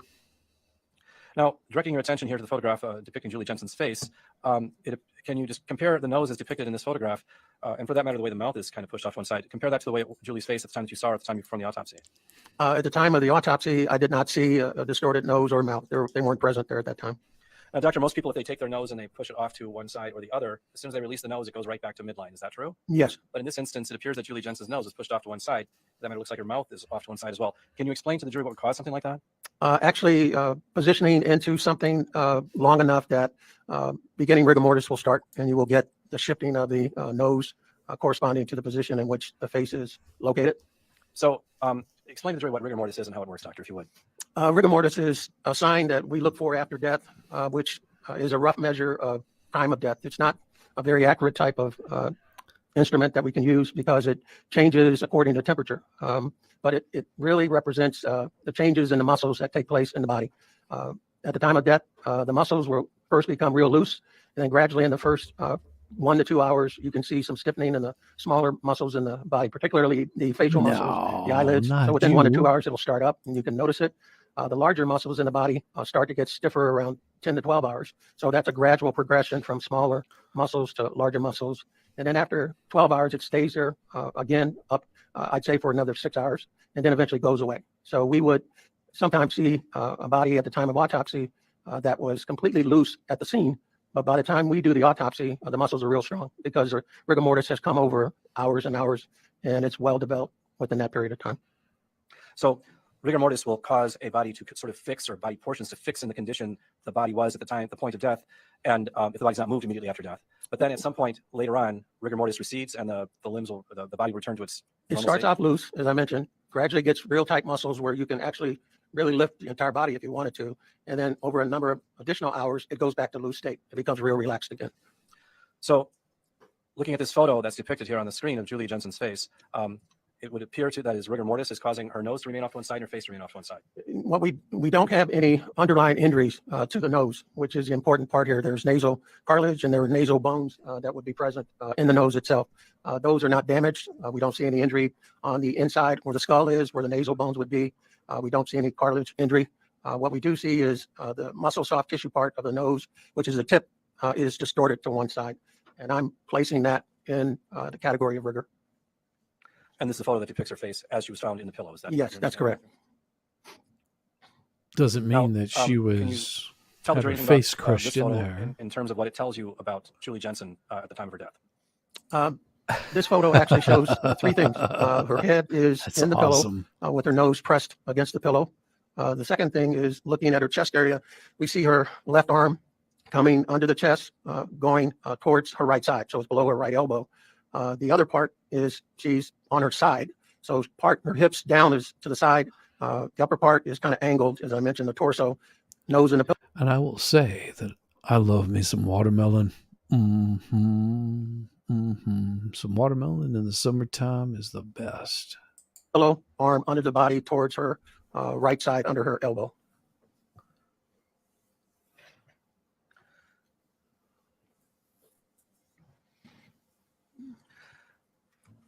Now, ladies and gentlemen, we're going to autopsy photos at this point, so I'm just preparing you for this. I'm going to direct your attention to the screen, doctor, and ask if you can tell the jury what they're looking at here. The screen shows a photograph, which essentially is once we make the Y incision, which allows us to go inside and examine the structures inside the body. This is what. Well, from looking at it, it looked like it was a cantaloupe, not a honeydew. Well, it could have, no, because I think honeydews are slightly greenish. But hey, if you like the melon and that's your thing, then I don't think the melon's going to complain. But I wouldn't be touching it, not before or after that. What we first see once we take the underlying fat, the skin, underlying fat, and the muscles off the rib cage. And that's what we're looking at. This is what the rib cage looks like. So, doctor, this is the result of the classic, what they call the classic Y incision. You go down here and then down to here, and then from here down to here. Is that correct? Oh, that's so sad. You need to wipe that from your mind and just imagine taking a little bit of pepper and sprinkling it across that melon. Just a little bit of pepper. It brings out all the sweetness of it. What was that? Dang has a shaky voice. Shaky voice sounds like they got his family in a hostage situation. Well, this is not a young man. He is quite a bit old. So, what's wrong with Shiz? Oh, nothing's wrong with me. Is my voice not sounding correct? I'm hoping that it sounds all right. I hope that sounds all right. I might be a little tired. Correct. And then you reflect the skin back. Is that what you did? Yes, except the vertical part continues all the way down, completely down. And then we take all the muscle back off the rib cage so we can see the ribs. Of course it is. What can you tell us about the rib cage of Julie Jensen based on this autopsy photo, doctor? From this autopsy photograph, I'll direct your attention to the left front of the chest and the ribs on the left front of the chest.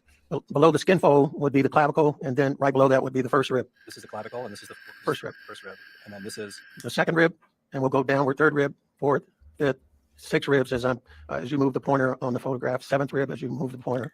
So Oh that's what yeah, we're looking try at on the try left a front little of the bit chest, the rib of cage. pepper Doctor, on a honeydew You're gonna melon. spin back. What did Ooh, you see on the rib cage? just of Julie so Jensen? What did you see tasty. on the rib cage of Julie Jensen? On the rib cage, on the second, third, and fourth rib, we see some small amount of hemorrhage involving the soft tissue over the rib portion. The white portion is the cartilage, the gray portion is the rib. And you can see a darker purple area over the second rib, over the third rib, and over the fourth rib. And these are small areas of hemorrhage involving all three ribs. So, doctor, I'm going to use the pointer. This is the hemorrhage on the second rib. Is that correct? That's correct. And this is the hemorrhage on the third rib. Is that correct? That's correct. And this is the hemorrhage on the fourth rib. Is that correct? That's correct. Now, before you reflected the skin back, you had not seen any injury to the external part of the skin. Is that correct? That's also correct. Yes. So you only see the subcutaneous injury it's actually on the ribs themselves. Is that correct? That's also correct. Yes. Now, at the time that you performed this autopsy, once again, you did not have. Not even Daisy Girl. I was saying that it wasn't a watermelon that he was doing his business with. It was a honeydew, which is a melon, or it was a cantaloupe, which is also a melon. And I believe that it was a cantaloupe, not a honeydew. But I could be wrong. I think the honeydew has more of an orangish tint to it, if I'm not mistaken. But I could be wrong. I always get my melons mixed up. A man does love his melons. Of the crime scene photo at your disposal. Is that correct? That's correct. Now, directing your attention to the screen, doctor, now that we have these two photos lined up, the crime scene photo down here and the autopsy photo up here, is there any opinion or any professional opinion you can form based upon comparing the body at the crime scene to the injuries you'd seen at the time of autopsy? Well, the internal examination or the autopsy shows, as I mentioned, hemorrhage over the second, third, and fourth ribs. There's no external injury of the left anterior chest. These areas of hemorrhage have to be explained. And we refer to other items in the case, such as the scene photographs, to help us come up with an explanation for the way hemorrhage could occur over these ribs. With her positioning in the bed, face down, her arm or left arm coming across her chest wall, this would be in a position that could consistently produce some hemorrhage to the left anterior chest wall. That would be one explanation for how this can happen. So the positioning of the body we see in the lower part of the photograph, and we're corresponding how the arm is coming across the chest wall with the injury I see at the time of the autopsy. Now, doctor, at the time of the autopsy, you did not have any toxicology test results. Is that correct? That's correct. And you hadn't seen the slides that were done of the kidney tissue samples. Is that correct? That's correct. That was done elsewhere. Since that time, you have seen lab reports from the St. Louis Forensic Toxicology Lab. Yes, I have. And in the course of your duties as a forensic pathologist, have you worked with the St. Louis Forensic Toxicology Lab? St. Louis Forensic Toxicology Lab. I'm sorry, I'll try to speak more clearly. So have you worked with have you referred matters or items to be tested to the St. Louis Forensic Toxicology Lab in the past? Yes, I have. Have you worked with them in the past and found their reports to be reliable? Yes, I have. Are those the kind of reports you routinely rely upon as a forensic pathologist? Yes, they are. And you also independently examined the slides that were done of Julie Jensen's kidneys. Is that correct? Yes, I have. And based upon your examination of the St. Louis Forensic Toxicology Lab test results and your observations of the slides that were done of Julie Jensen's kidneys, do you have an opinion as to whether or not ethylene glycol was a factor in this case? Ethylene glycol was a factor in this case. The kidney slides show calcium oxalate crystals in the tubules, which are consistent with ingestion of ethylene glycol, plus the detection of ethylene glycol in the blood, urine, and gastric contents. So we have specimens containing ethylene glycol, and we have slides that were examined under the microscope showing the products of the breakdown of ethylene glycol, calcium oxalate.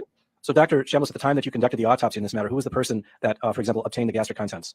I obtained the gastric contents during the process of the autopsy. And who obtained the blood sample from Julie Jensen? I took the blood samples from two locations at the time of the autopsy, the right atrium and I think the right femoral.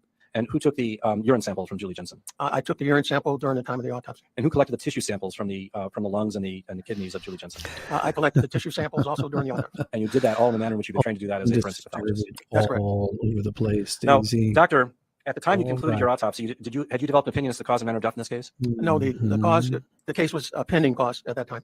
Did you see any information? Did you see any physical evidence in this case, in your autopsy of Julie Jensen, that was indicative of a possibility of asphyxiation as cause or as a cause of death in this case? Yes, there were some findings that could be seen in cases of asphyxia. What they included were the petechiae on the sac around the heart. Again, these petechiae are pinpoint size hemorrhages that you can see anywhere in the body. There are also petechiae on the front and back of the heart.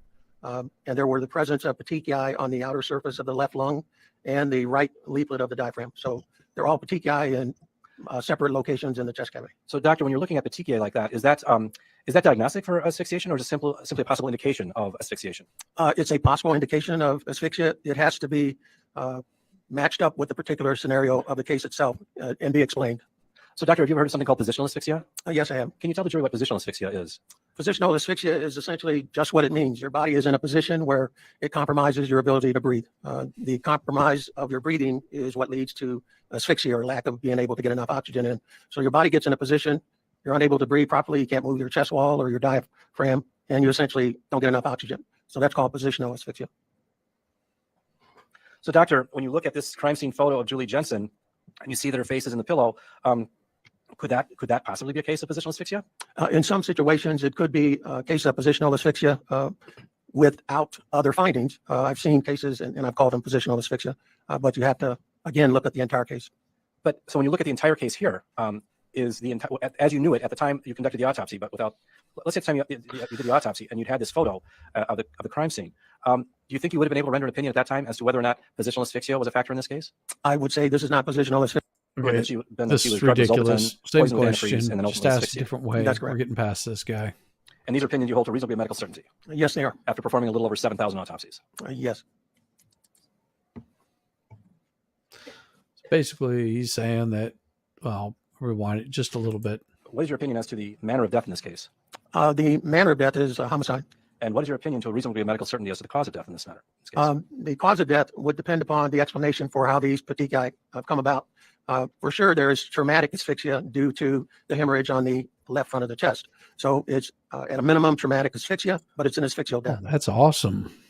Gotta love So, that. doctor, if you had heard Always hear that Mark Judy Jensen had Jensen. confessed to a fellow inmate, that Mark Jensen told this fellow inmate that he rolled Julie Jensen from her back onto her side, sat on her back, pushed on her legs, on her lungs and her head until she stopped breathing. Looking at the physical findings that you saw at the time of autopsy in this manner, are your findings consistent or inconsistent with that description of the manner of and cause of Julie's death? It's consistent with that particular scenario that you explained there. That explains the petechiae of the heart, Yes, it does. and most particularly,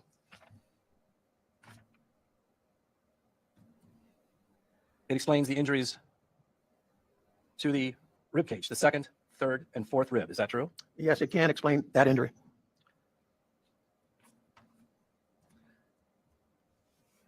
What role did the ethylene glycol have in the cause of death in this manner? It's ethylene glycol, I would say, alone could be a possible cause of death. It could be a contributing factor in this particular case because I feel that the traumatic asphyxia is the primary or most proximate cause. So Oh, the sequence would have okay. been that she was drugged with Zolpidem, poisoned with antifreeze, and then ultimately asphyxiated. That's correct. And these are opinions you hold to reasonably medical certainty Yes, they are. after performing a little over 7,000 autopsies. Yes.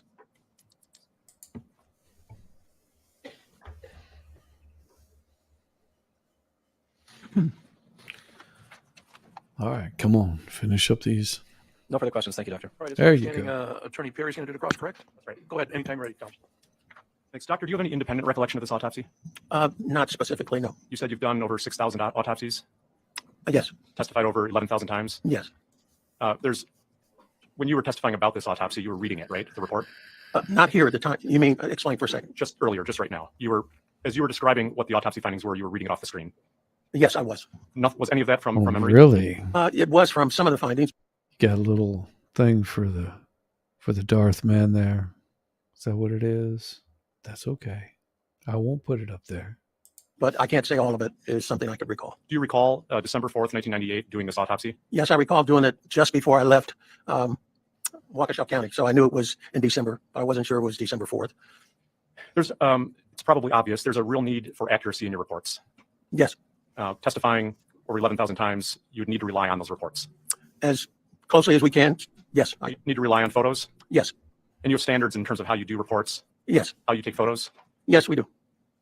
and accuracy, I assume, is one of those standards. Yes, it is. The standards for photography. Did you take any of those autopsy photos yourself?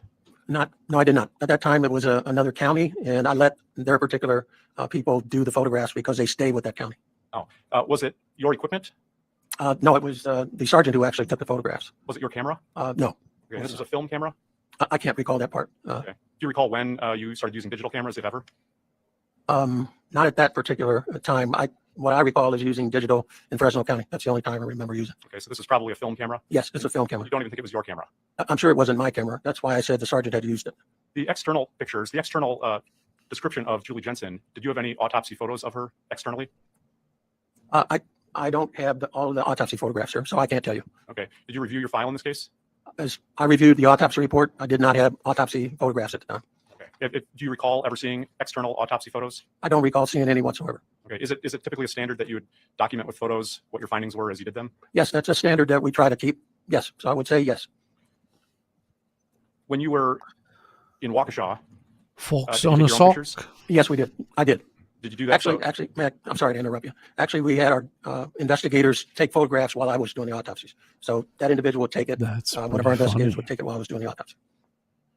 I'll have to watch that also. The medical examiner Sounds investigator? hilarious. Yes, that's correct. The medical examiner investigator. And that somebody worked for the medical examiner's office? They work directly with me. They help me do the autopsy. They'll take photographs. It's a combination investigator autopsy technician. I see. So whenever you were in Waukesha doing this job, you were working with the same person for an autopsy. There would be 4 or 5 medical examiner investigator autopsy techs. They were a combination job. And so whoever was assigned on a particular day when I was doing autopsies would come in and help me do the autopsies. Okay. Do you So have they're all trained the same way. I'm sorry to interrupt you. Now, your report indicates that Sergeant Ratsberg of the Pleasant Prairie Police Department took photos in this case. That's correct. Had you ever worked with him before? No, this was the first time. And was he trained to your knowledge to take autopsy photos? I would say no. I'd say no in this particular case. I was.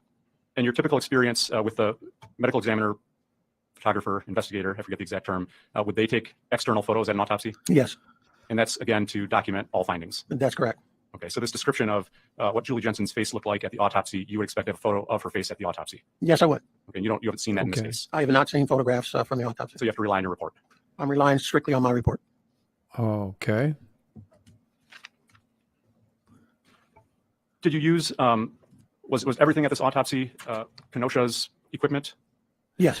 No, at the time when I was working in Waukesha, I had my own equipment that I brought down to use. So I would use only the collection specimen That's really containers. good, I would Daisy. use those. I like I that. would use different You think when what's his the word? balls Disposable drop items it that would be might part of the become, autopsy area, but I would bring my own separate little instruments that I would deeper. use. And I think you said you had an agreement with Kenosha County? There is an agreement since Kenosha and myself, we were individual medical examiners that work together to provide coverage if one of us would want to take a weekend or go on a vacation. So we covered for each other. Do you know who the medical examiner in Kenosha County was in 1998? Maureen Lavin was the person there. And do you know why you were called down this day to do this? She was gone for the weekend. This was on a weekend? I'm assuming because I know I was covering for her at that time, and I had thought it was the weekend. Okay, I think December 4th was a Friday. Does that sound? I have no way of knowing what day it is. I have no way of knowing if it's the time frame. But she was gone, and she needed coverage. How long did this autopsy take? I can't tell you specifically how long it took. Okay, the report on page 1. Do you have the report in front of you? Yes, The report indicates date of autopsy 12/4/98, 2:25 p.m. Correct? that's correct. Is that when you would have started the autopsy? Yes. Okay, not when you would have completed it. No. How long do autopsies typically take? Depends on the case, but a non-trauma type case generally takes an hour and a half or so, up to 2 hours at the most. Okay, so on the outside, you would have been done with this by 4:30ish. 4:30 or a little after 4:30. Yes. Okay, on Friday, on December 4th. Yes. Probably had a couple of drinks, a few lines of coke, report and says that, Roger finished off Johnson, his day the with chief deputy medical a examiner for shot Kenosha of County, bourbon. Cheers, ladies and gentlemen. was present. Boys Yes. and girls. Chris Hernandez says pathology Don't assistant. drink, it's bad. He would for be you. my autopsy tech. Yes, Chris Hernandez. Okay, Chris Hernandez traveled with you. Yes, he travels with me to do autopsies. At that time, that was his function. Okay, Barbara Rossman. What was Barbara Rossman's function? She was a deputy medical examiner there in Kenosha County. Did she do autopsies? I'm not aware of how Maureen Lavin did her work with her investigators, so I can't answer that one. And then Sergeant Ratsberg. Yes. Okay, anyone else? No, that's all that I recorded as being there at the autopsy. Okay, is that pretty typical number of people in an autopsy? Generally, yes. We have the law enforcement person there. We have the autopsy tech. And we have someone from the representative coroner and medical examiner office. And when you would make a finding, would you say that out loud? It depends on the type of case it is. Sometimes I would, if it was a very complicated case, I'd have the deputy medical examiner write something as I said it out loud. Or other times I would take the diagram, stop for a minute, take the diagram and write the notes myself. Okay. In a case where you were not familiar with the crime scene, would you have been speaking with those at the autopsy about what you were finding? Yes, I would tell the law enforcement individual what I'm finding is significant in the case. Okay, so each of these findings that you testified to on direct, you would have been discussing with Mr. Ratsberg, for instance. I wouldn't necessarily say I would discuss each characteristic because sometimes the findings aren't something I can explain clearly to the law enforcement person, such as petechiae are hard to explain if the individual has never been to an autopsy. So I may not explain petechiae to him because that's something I document in my report and look for further information later. Okay, well, you had him, was it just luck that he took photos of the heart? Yes, I tell him to take significant photos. I would say, take a picture of this because it's something medically I need to document. Take a picture Okay, so if of there was an injury, you my noted you would have you would my have a direct photo balls. taken. Yes. This is important. Take a picture. Just don't include it in the autopsy report because those are for only personal use. You explained the role of a forensic pathologist, and that includes an investigative aspect to the case, correct? Yes, it should include an investigative aspect. Yes. It includes considering toxicology reports, Yes. includes witness statements, Yes. scene description, Yes. scene photos. Yes. At the time you did this autopsy, you weren't getting any of those, correct? I didn't have them at the time of the completion of the autopsy. That's why I signed the report as pending further information. So I didn't have them. At the time you did this report, you didn't consider any witness statements. I didn't have any witness statements at the time. So yes, I'd have to agree with that. Yeah, there probably weren't any expert reports to consider. Not at that time. This is before OnlyFans. No toxicology was returned yet. None returned at that point. And when it was returned, it wasn't returned to you, correct? That's correct. It went to another doctor. I think it went to Dr. Lavin. So in this case, although you did the autopsy, I said- you weren't really acting as a forensic pathologist, correct? No, I was acting as a forensic pathologist to do the autopsy and the chain of custody to give the specimens. And once the specimens are given over to Dr. Lavin in her office, they completed the pending portion of the autopsy report. So we worked in conjunction. I guess what I meant by that is your role was done on December 4th, Yes, it was done at that particular point. and you never had any intention of following through the investigative aspect of being a forensic pathologist in this case. Well, it became a case that Dr. Lavin wanted to take over. So I So- gave her the rest of the case. So that Oh, so this is where it becomes a little bit important because we've got this gentleman is basically a fill-in. He's filling in that spot for the actual forensic pathologist, the person that's doing the autopsy. He's filling in for them because they're on vacation. And then that once they take over, I believe that their opinion is different than what his opinion is. that'd be yes then? Yes, at that particular point, yes. Now you were privy to some, I guess, outside information at the time of the autopsy. Nice. Can you explain that for me? I'm Nice. not sure. What Beautiful. Well, sure. You I understand love that it. it was your I understanding love that it. Roger I Johnson love and it. Detective Ratsberg were present at the crime scene, That correct? sounds awesome. Okay. And they would have told you what they had seen? I can't recall at this particular point what they mentioned to me. So I can't answer that question. Would it have been, would it be surprising to show up to a different county with people who are at the crime scene and have no discussion about any context? I would say sometimes it's not surprising. Sometimes I don't get any information. Do you think that happened in this case? I would say no. That you- I'd say I got information from these individuals. I just don't know the specifics. You testified about this case in January of 2008. That's correct. Yeah, and I think that's what Mr. Jamboys was referring to when he said something like 9 years later, you saw the toxicology reports and other photos, correct? Yes. When I came in 2008, I didn't know all the additional aspects of the case. And it was then that you saw for the first time those photos. Yes. Yeah, and it was at that in 2008 first time that you saw the toxicology report Yes, that's also correct. findings that that Julie Jensen had ethylene glycol in her system. Yes. Oh, yeah.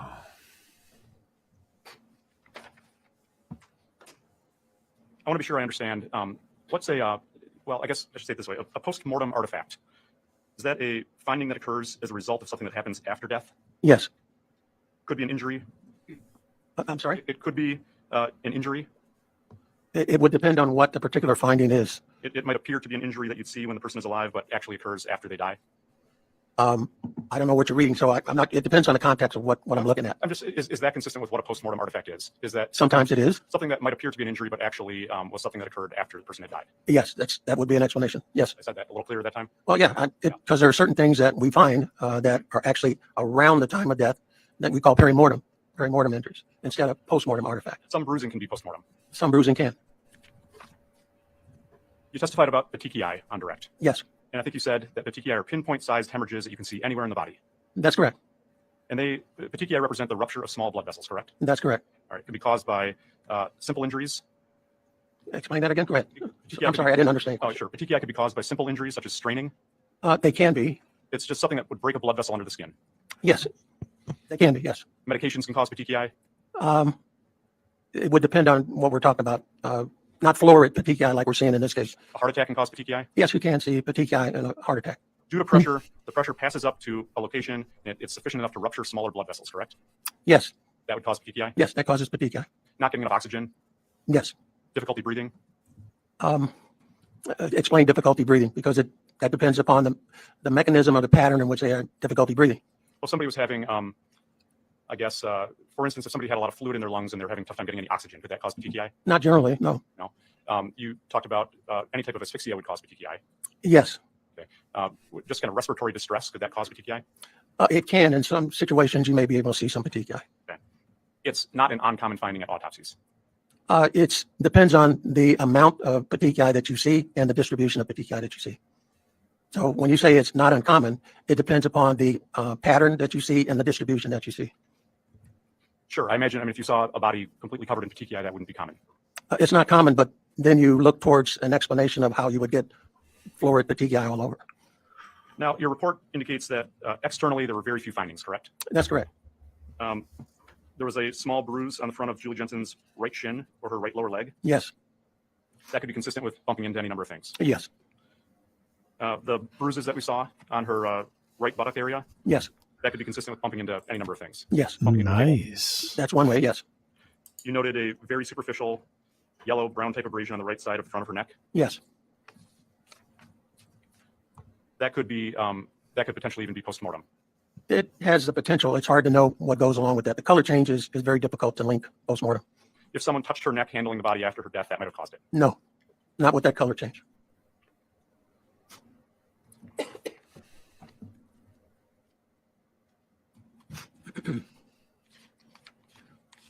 When you testified in 2008, you of course had your report, right? Yes, I did.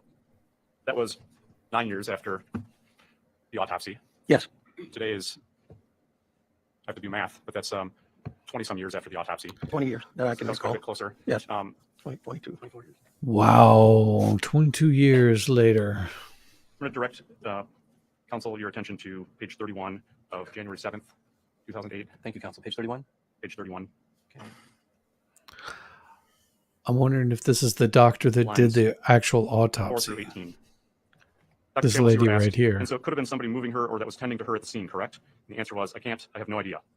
Question, it could have been, right? Answer, I'm not going to say it could be or not. They may not handle her neck area, so I can't say one way or the other. Objection, Your Honor. I object. This is hearsay and it's not inconsistent with his current testimony. Well, the part I'm about to read is. Oh, Well, okay. let's start then with that part. It would be helpful. Go ahead.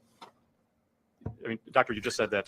That sounds like this was interesting, inconsistent Daisy with- girl. that I asked you if That somebody sounds touched her neck very handling the body after interesting. death, that could cause that kind of mark, and you said no, correct? Yes, that's what I said.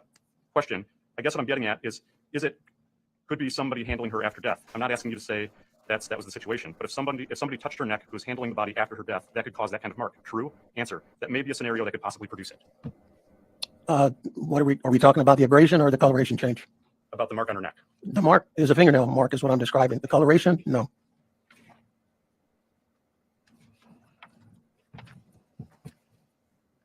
Well, the coloration would just be however a mark is changing colors, correct?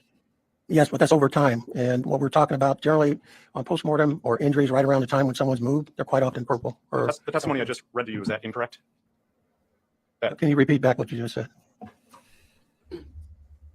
If somebody touched her neck who was handling the body after her death, that could cause that kind of mark. True? Answer, that may be a scenario that could possibly produce it.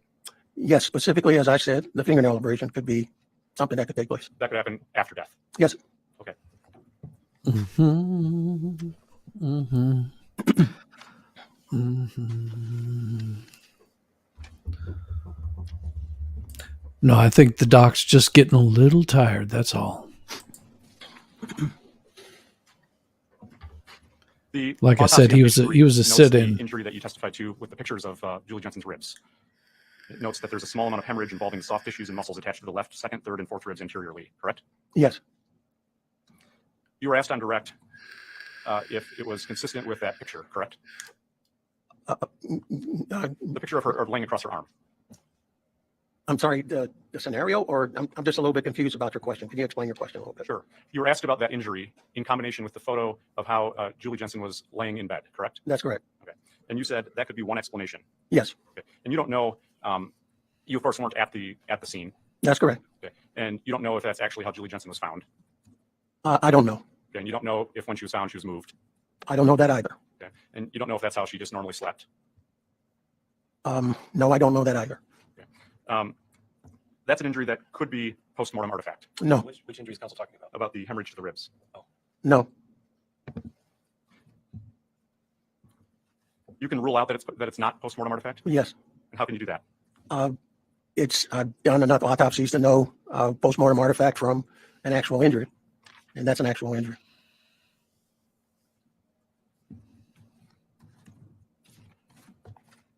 Okay.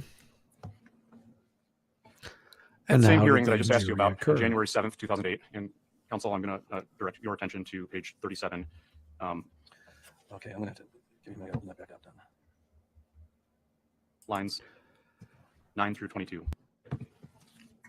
Page 27? 37. 37, this is page 92. Come Question. on. Under internal examination at page 3 of your report, about halfway down that page, it says, upon reflecting the skin and underlying soft tissues, there's a small amount of hemorrhage involving the soft tissues. Excuse me, counsel, I can't find, which page are you on? Page? Page 37, January 7th, 2008. January, we got the wrong date up then.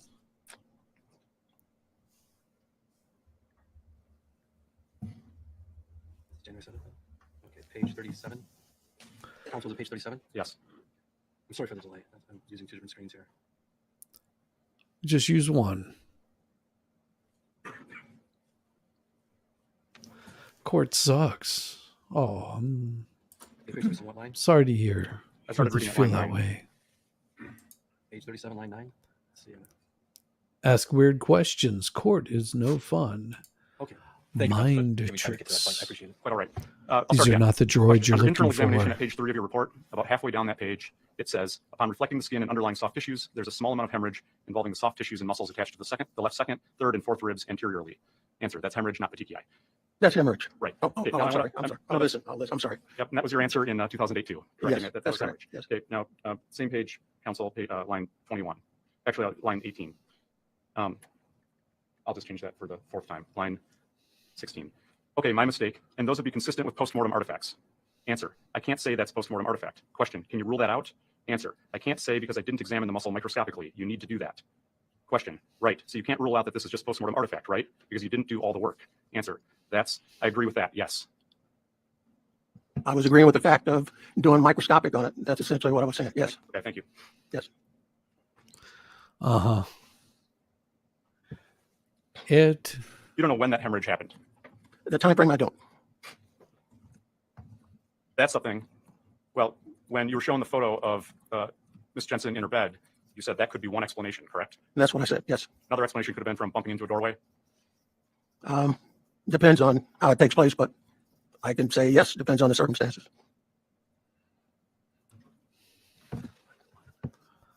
Come on. You said Ask this was not a situation of positional question. asphyxia. You said you could say it is not because the hemorrhage on the ribcage would need to be explained.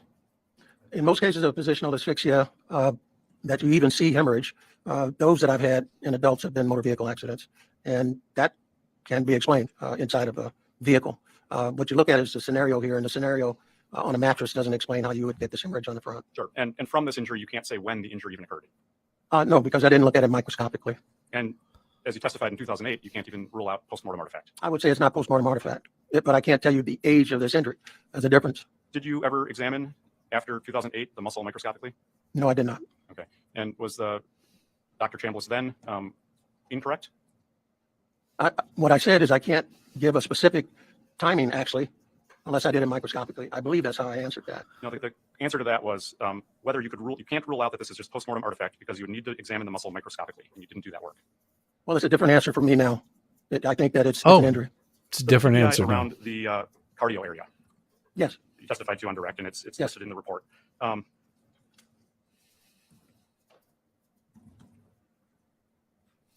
You called them on direct. You called them asphyxial findings, correct? Yes, And then you explained that it was consistent but not diagnostic of asphyxia. that's correct. Okay. And that's because the lack of oxygen makes those blood vessels more fragile and they can rupture. That's how it happens, yes. You agree that that's a common finding in autopsies? No, it's not a common finding. Is it an uncommon finding? It's an uncommon finding. And I talked about the different ways that petechiae could be caused, Yes, including a heart attack. yes. As I mentioned, the pattern and distribution of petechiae is important, which is not seen like this in a heart attack. Okay. Stress to the respiratory area. That wouldn't produce this distribution of petechiae.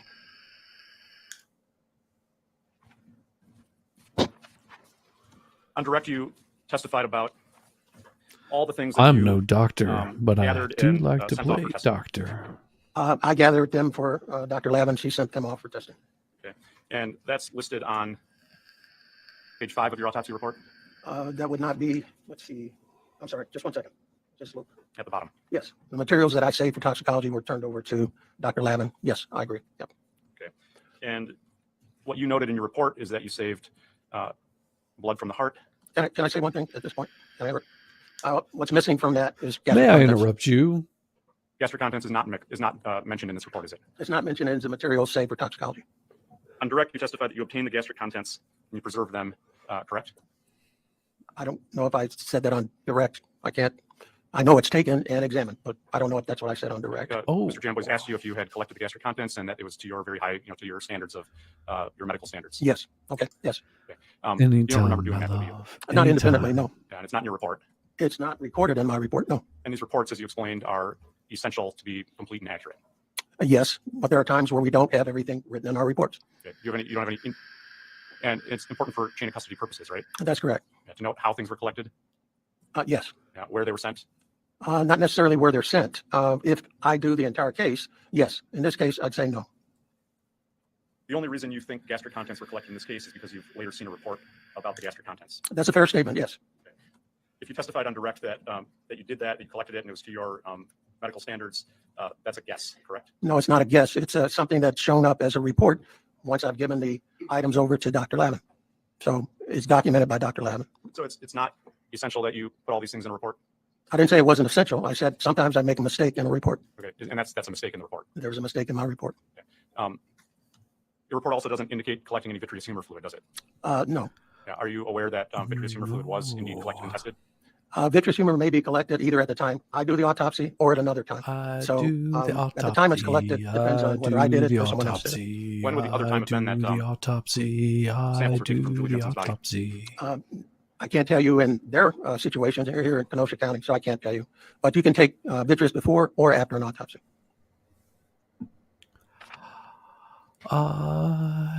Even The report indicates that come there were on. at least 660 milliliters Get to your of point. gastric contents. Yes. Okay, and at least I think is the word, correct? Yes. Okay. Would that be because it's closest to the mark of 660?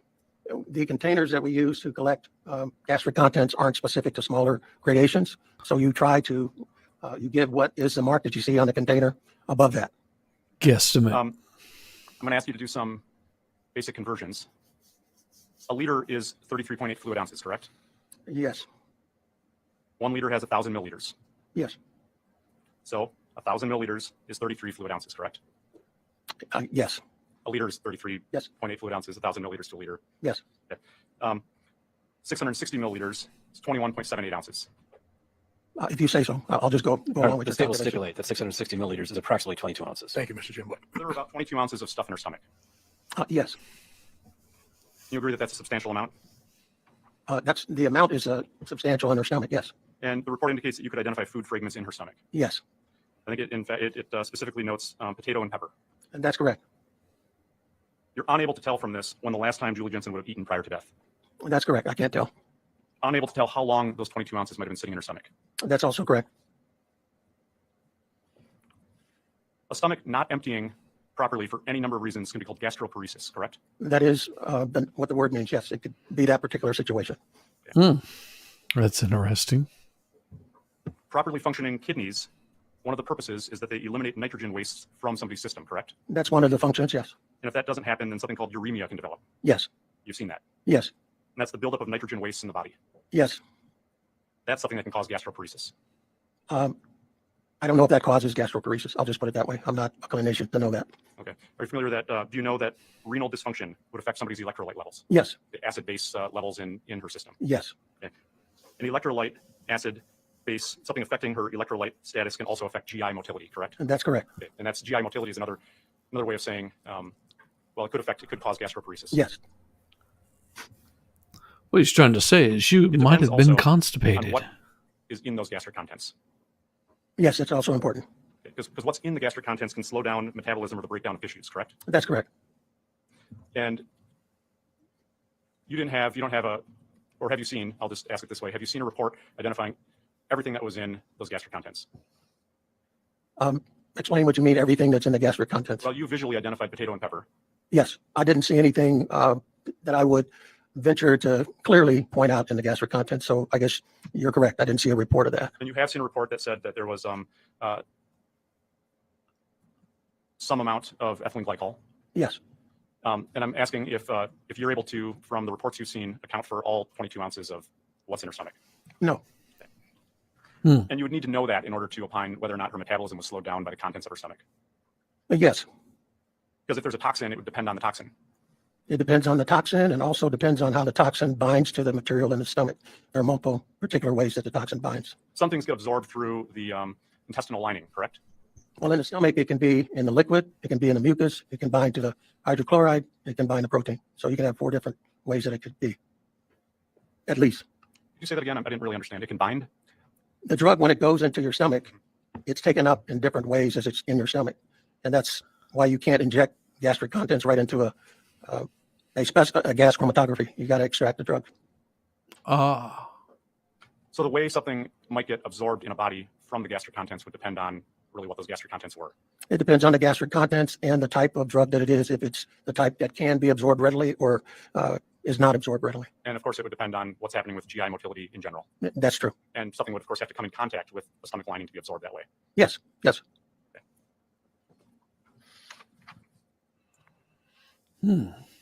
Interesting.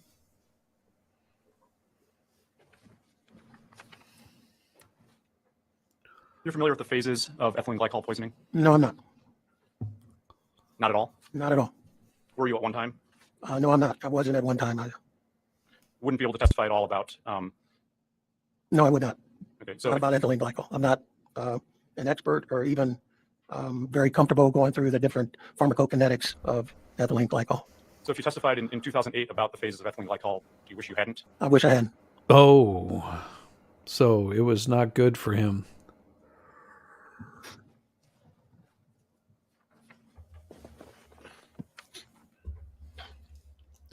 It was a bad You testimony. noted that her urinary bladder was distended with 150 cc's of urine. Yes. Are you able to tell from that when the last time it was that Julie Jensen urinated? No, I cannot tell. Do you have any idea of when the last time she would have urinated? No, I could not tell. No. Could it have been more than a day? There's no way for me to know when she last urinated, so I can't speculate on it. You are aware, you testified that there were oxalic acid crystals in the kidneys, correct? Yes, And that in her kidneys would affect her kidney functions. that's correct. One of the things that can happen with oxalic acid crystals in the kidney is that you can go into acute renal failure. That's correct. You didn't receive any information about urine in the bed? I'm sorry, I didn't. Did you receive any information in this case about there being urine in the bed? No, I did not. Any on her clothes? No, not when I saw him, but I didn't receive any information about it. Work on the clothes that you saw? No, And no one told you anything otherwise? no one told me anything otherwise. Do you remember sending or directing Detective Ratsberg to go and collect or look for fluids at the scene? I don't recall any of that. That's too long ago. I just don't recall it. Okay. So if that happened or didn't happen, you're just not aware of it. I just can't say. I mean, it's 20 years ago. I really can't say. Makes sense. In terms of I can't remember what Julie happened Jensen's last week, functions on the day that she but I'm died getting old. and what she was able to do, are you able to say at all? Vigorous, but Not old. clearly. I'd be speculating. So I Because have it no involves ethylene glycol poisoning? it's not only ethylene glycol. She also has multiple other drugs in her system, so it's hard to say. Okay. You don't know if she Oh. could get up and walk around. I have no way to know. And like you just said, you don't know if she could urinate. That's also true. We know she had food in her stomach. I know she has food in her stomach. No idea when that food got in her stomach. Don't know. And is, just so I'm clear, one of the reasons you can't say is because of kind of your limited knowledge about the effects ethylene glycol has on a human body? It's ethylene glycol primarily, but we also have other drugs in her system. So it's a drug environment which is difficult to predict function. I would just put it that way in a general way. Oh, that's not good. And after this case, you did no additional research. No, I did not. Have you done any other reports in this case? No, I have not. So in 1998, your autopsy concluded with, it says cause of death, colon, and it says pending further studies. Yes, that's a preliminary type autopsy report when you put pending there. Yes. And then in 2008, while testifying, you were given basically the same hypothetical that Mr. Jamboys just gave you today, correct?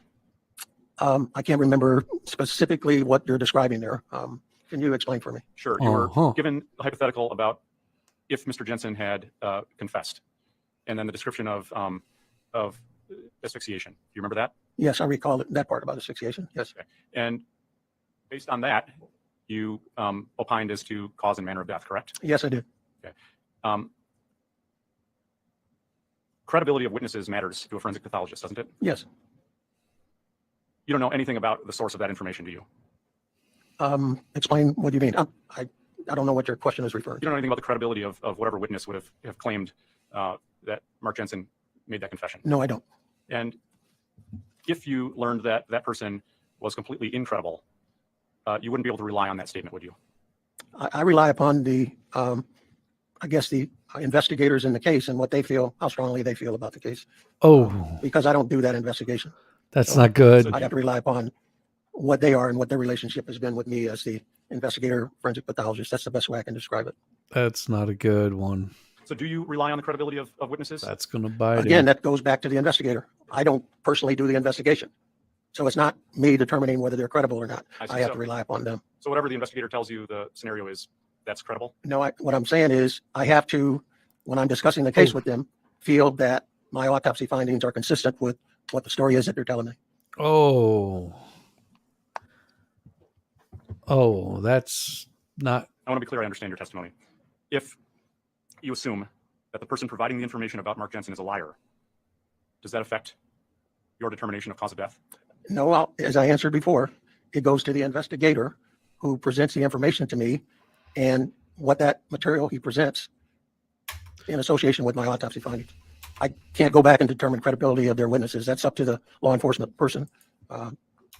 That's not the question he asked, and he's backtracking here because what he asked him was, is your autopsy fitting in line with what the investigators are telling you? Basically,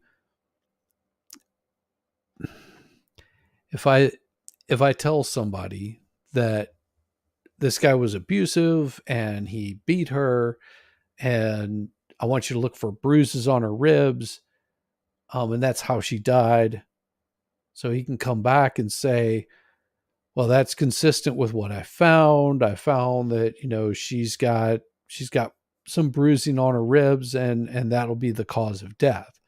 Doesn't mean that was the cause of death. It's just that's what he's writing down to label it as a homicide. And that was the biggest point that was being made by the defense attorney. And this guy fell right into it. And now he's backtracking on it and saying, well, no, that is up to the investigator to present what I've said. And this makes it very, very touchy right here. This guy just I don't think the jury caught it because he's moving too fast for him, but he is so off on this. Does not look good. I can only do the autopsy findings. Come on, word it correctly, defense. I'm sorry. I'm going to, No. counsel, I'm going to direct your attention. I'm looking at, again, January 7th, 2008, Yes, counsel, which page are you looking at? page 74. 73 to 74, the bottom of 73. looking at line 25 on page 73. Oh, this is going to bite him so bad. 73 line. Which line? Come on. Bring it on. It's going to be good. It's going to be good. Yes, okay, line 25. Yeah, you were asked, Doctor, now if in that hypothetical you assume that the person providing the information about Mark Jensen is a liar, then do you have an opinion to a reasonable degree of medical certainty? Answer, yes. Question, and what is that? Answer, it's undetermined. Yes, at that particular point. You agree with that? Well, It of depends course on he what the whole context of what you just read in that little bit. It's hard for me to know what the whole context is. Sure. The person who reported that Mark Jensen confessed, if that person is a liar, then do you have a cause of death? Just the way you described that, nothing about the investigator, nothing about anything else. It would have to be undetermined because I don't have any additional findings to go along with the investigation. Mm-hmm. You're asking the You wrong recall questions. meeting with Detective Ratsberg and Dr. Lavin Ask. in March of 1999? I remember meeting with them. I don't know the particular date though. Ask that's better fine. So questions. you did the autopsy on December 4th, 1998. Yes, Okay. And then maybe a few months after that, you remember meeting with them? I can't tell you, but I just remembered I met with them. You remember a subsequent meeting that Yes. included Detective Ratsberg My and girl. Maureen Lavin? Yes. Do you have notes about what that meeting was? I'm sorry? Do you have notes or memory about what you discussed? No, I don't. Can you tell from your autopsy report what date you completed it? No. Would this report have been sent that same day? This report that I have produced, not the same day. No. Okay. How long would it have taken you to do? It depends on my caseload in conjunction with their caseload. It may have taken me months and months considering it's not my particular jurisdiction. If there's information in the record that suggested it was faxed on February 4th, 1999, would that be consistent? I can't tell you that. There's no way for me to know. Because I didn't fax it. I don't know. Need just a moment. Go ahead.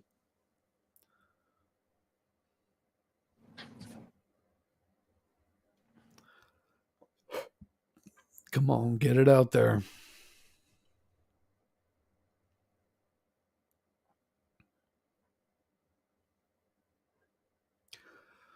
And I said, what you gonna do? It's time to buffer a little bit, ladies and gentlemen.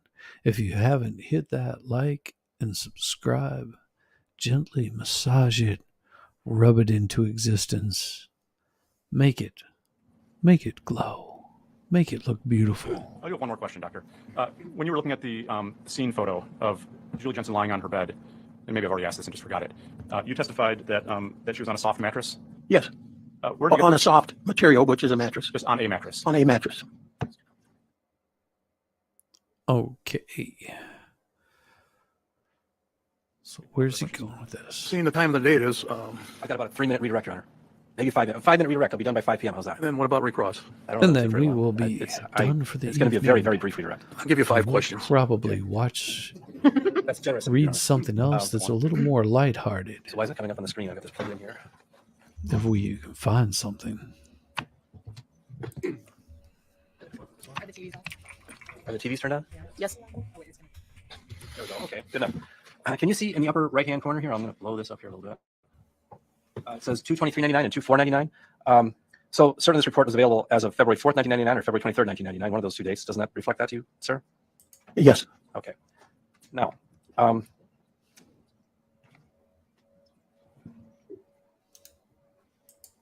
directing your attention to this, we're going to first of all look at the picture of Julie Jensen in this bed.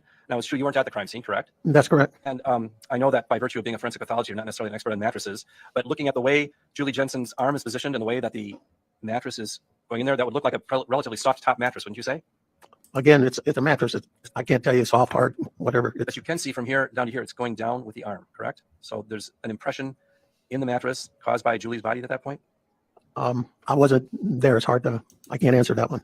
Now, directing your attention to this injury here and here and here, and then looking at the way the arm is going from the shoulder down across the body in this fashion. So the shoulder here is bent over. Does it appear that this injury and this injury and this injury would line up with that arm? Is that a reasonable explanation? Asked and answered. Is that a reasonable explanation for the injuries to Is there the an rib? objection? Yeah, asked and answered. This was covered on direct. Yes, and he went into it on cross. See, that's the problem when we start recrossing, redirecting. You got into it, so now he wants to clarify it. I think he has a right to do that. So, Doctor, Yes, can you it answer the question? does. Would you? Clarify. Okay, then I'm going to restate the question instead of having the reporter read it. assuming that I'm going to ask you this, doctor, assuming the shoulder was bent in a little bit, as it appears to be here, and then the arm was spread across here, would you indicate, does it appear to you as though that the arm lining up with the rib cage would be a reasonable explanation for these injuries to the rib cage at this location? It is a reasonable explanation. And so, quite aside from who's telling you about it, if you had heard that it was told to somebody that Mark Jensen confessed that he sat on Julie's back and shoved her face into the pillow until she stopped breathing, are these injuries consistent or inconsistent with that description? They're consistent, as I mentioned before. Now, based on the crime scene photos, and based on the injuries to the rib cage, and based on the injuries to the heart, the pt.2 about the heart and the lung, and based upon the toxicology reports that you've since received, do you now have an opinion, doctor, as to the cause and manner of Julie Jensen's death? Yes, it's an asphyxial death. It's an asphyxia death, and was ethylene glycol a contributing factor? Yes, And what is the manner of death? it's a homicide. Nothing further. Ross? Okay. Doctor, you have no idea when Julie Jensen was, sorry, you have no idea when Julie Jensen was put in that position. Yes, I think I answered that as well. Yes, You agree that you Yes. don't have any idea? Yes. And that she may have been moved after first responders got there? yes, Were there any bruises on Julie Jensen's back? no. Any marks consistent with being sat on her back? That's not uncommon to see nothing when someone's pressure, so there's no marks there at all. Bruising on her arms in terms of being rotated around and pushed down? There's no bruising on her arms by that manner. That hypothetical that Mr. Jamboys gave you, it assumes that that is precisely how Julie Jensen's body was at the time of her death, doesn't it? Yes, it does. Okay. And you have no idea how long she was in that position. No, I do not. That's all. Thank you. All right, folks, 8:30 tomorrow. One more thing before you leave so you can make All your right. plans. Let's We see are if they've not got any working on Monday. It's a other federal little state things that holiday, they Martin go Luther over. King Day, so you can keep that in mind when you come back tomorrow. Thank you for your work today. 8:30. All right. So that is the end of day one. And how are you feeling tonight, folks? Do you feel like this is a killer? Does it feel like this man is a killer? Because I will say, we will end this poll. In the poll, and what did we find? The world is a vampire. The world is a vampire. With 5 votes, everybody understood what that was all about. Well, I will say right now, my throat's a little dry. Might have to get a little more bourbon. Might have to do that, and then after that, we'll read a little bit of news, and we'll close this out before we even hit the 11 o'clock hour. If you've got something that you want to talk about, if you want to send me a recipe, I'll read it to you soft and gently, like only I can do. But you would have to send me that recipe, send it over to Twitter, or just send a link to it. I'll read that recipe live for you. I will make that recipe come alive for you. It will be the best recipe you've ever heard. But that's if you want it. If you don't want me to read something out to you, hey, 1,300 hours, that would be 2 o'clock where you're at. If I'm not mistaken. It's been a while, yes. No, 1,300 would be 1 o'clock.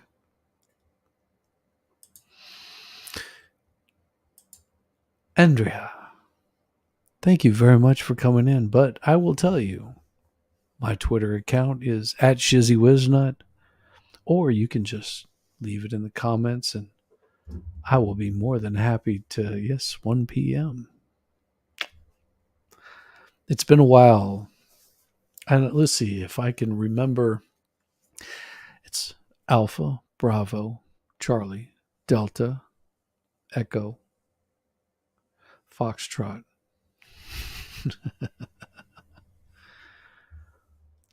Crystal is up early. She got up early to listen to the easy sound of my voice. And if you've ever heard Crystal talk, she has a beautiful accent, beautiful voice. She is a wonderful person. Am I right, Crystal? Wonderful as always. So it looks like here in the US, amazing enough as it is, here in the US, I believe that they're going after Biden for some silky shizzy voice. Yes? Well, Crystal, if you want me to read out one of my favorite recipes, all you got to do is hit a thumbs up, and tomorrow, whenever I start my stream, I'll read out my favorite recipe.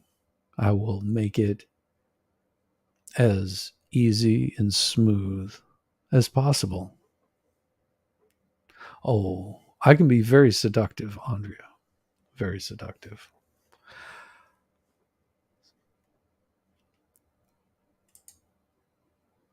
But didn't you come for that? But I will make it nice and easy. I will try to make it as humorous as possible also. I won't bore you with the details of how you need to mash your garlic. Yes, I use garlic in a lot of my recipes. I tell you about how I brew my fish stew. Whenever I make some fish stew, it is so succulent, so juicy and tender, with just the right amount of spice. And then, of course, you have to do your bread and make sure that it's toasted and nice and crispy to mop up all that little excess bit of juice that comes flowing out of this wonderful recipe.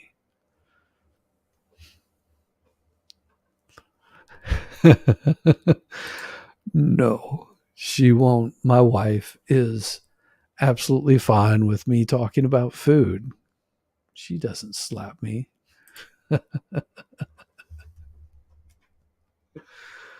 Oh, you guys are great.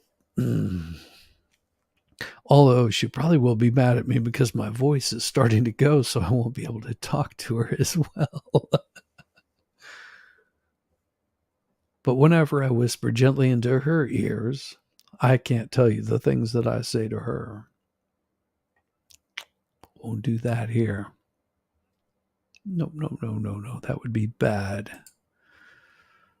So, why don't we talk a little bit about what's going on in the U.S.? Because, well, here in the U.S., we've got some goofy people that just really just sort of threw their feet into the fire.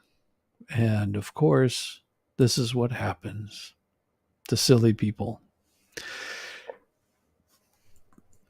Pardon-moi. Biden, Trump cases pull Justice Department towards politics. And of course, in naming a special counsel to investigate the presence of classified documents at President Joe Biden's Delaware home, and former Secretary of Washington Office Attorney General Merrick Garland described the appointment as underscoring the Justice Department's commitment to independence and accountability. Well, I can zoom in on that just a little bit there. Garland used identical phrasing in November, appointing, "Oh, you heading out? Well, you have a wonderful night. Get to feeling better, Rabbit, really. I would love to see you getting much better because your presence is always pleasurable. Thank you very much." So it looks like they did some naughty things here. And I'm not going to go deep into it, but it seems that they sort of put their foot in the fire by calling out an ex-president for having classified documents. And of course, in doing so, this rabbit is not feeling top of the weather. And of course, it is getting much late, and rabbit needs needs rest, absolute rest. So there you go. That's story number one. And of course, as we know here in the South, we had a bunch of storms come rolling through. And this is pictures from the aftermath of those horrible tornadoes that ripped through. And they did quite a bit of damage. In Selma, Alabama, stunned residents tried to salvage belongings, and rescue crews pulled survivors from beneath collapsed houses Friday in the aftermath of tornado spawning storm system that killed at least 9 people as it went across parts of Georgia and Alabama. Oh, everybody loves you, Rabbit. Get well, Bunny Rabbit. Get well. The widespread destruction came into view a day after violent storms flipped mobile homes into the air, sent uprooted trees crashing through buildings, snapped trees and utility poles, and derailed a freight train. Those who emerged with their lives gave thanks as they searched the wreckage to find anything worth saving. It was just absolutely horrible. God was sure with us, Tracy Williams said, as she looked over the shattered remnants of her mobile home in Alabama's Otteridge County. She was at work Thursday when a tornado lifted her mobile home off its foundation and dumped it several feet away in a heap of rubble. Her husband and their 5 dogs scrambled into a shed that stayed intact, she said. Rescue workers later found them inside unharmed. A search crew also found 5 people unharmed but trapped in a storm shelter after a wall from an adjacent house fell into it. Otteridge County Coroner Buster Barber said someone inside had a phone and kept calling for help. Man, that's got to be rough. The National Weather Service, which was working to confirm the twisters had suspected tornado damage, was reported in at least 14 counties in Alabama and 14 in Georgia. Temperatures were forecast to plunge below freezing overnight, which that's what we're moving into tonight. Being here in Georgia, we got some pretty bad storms that rolled through last night. I was actually on with Cool Rabbit last night or yesterday afternoon, and my wife came into the room and said, "I'm down here for a while because we've got some storms rolling in. I guess the sky turned green." And she looked out the window and saw the tree branches just whipping back and forth. So she came down, and that's whenever I left Cool Frog's stream last night, and just to check and see if anything was going on. Usually whenever we get storms like that, for whatever reason, we lose power. And I didn't want to be in the middle of streaming and lose power. So I figured it was better for me just to jump off.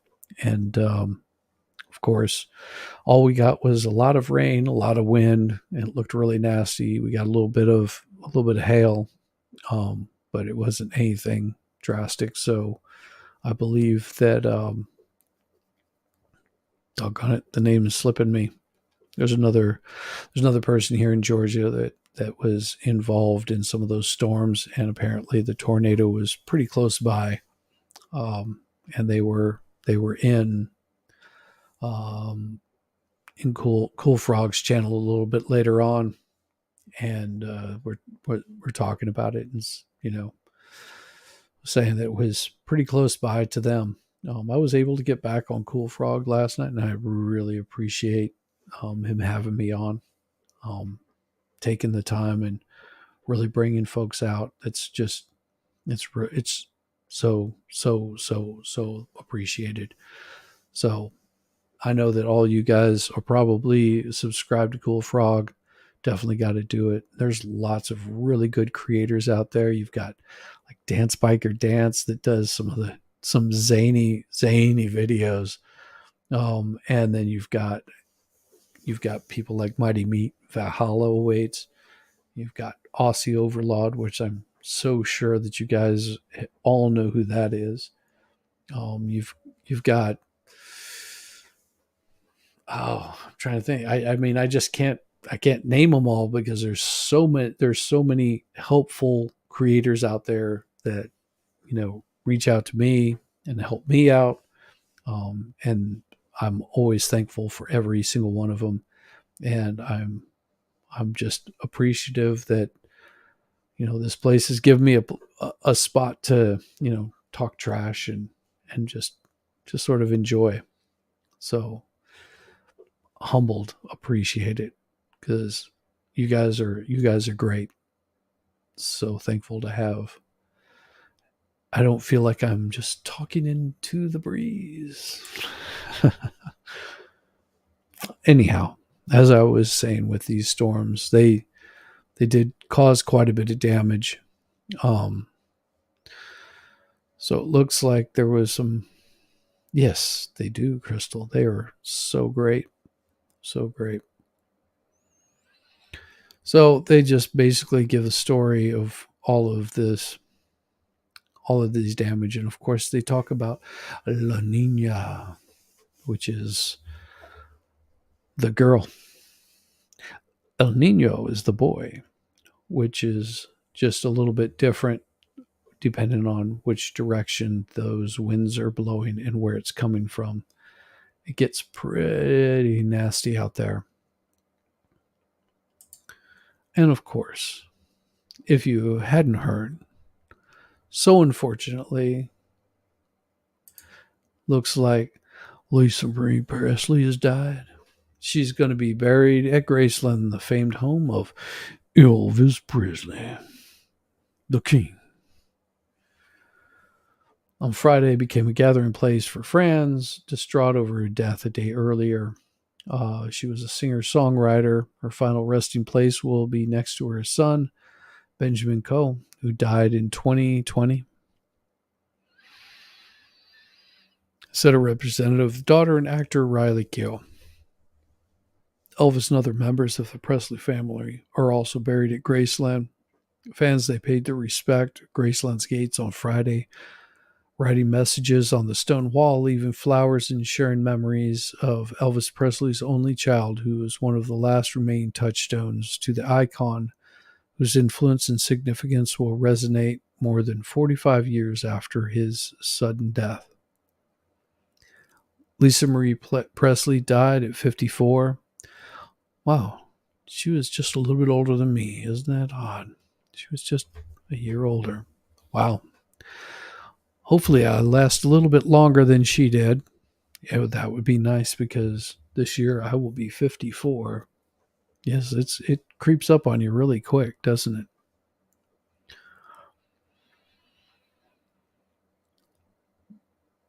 She was hospitalized for a medical emergency. Singer-songwriter Lisa Marie did not live in Memphis, where she was born, but she made trips to the city for celebrations of her father's birth anniversary and commemorations of his death, which stunned the world when he was found dead in his Graceland home at the age of 42 on August 16th, 1977, which I do remember. And then you also had John Lennon that died around the same time. There was a lot of really well-known people that were dying. I think Lennon died, what was it, 79? I could be wrong. I'm so bad with dates, as you can tell by how old I'm getting.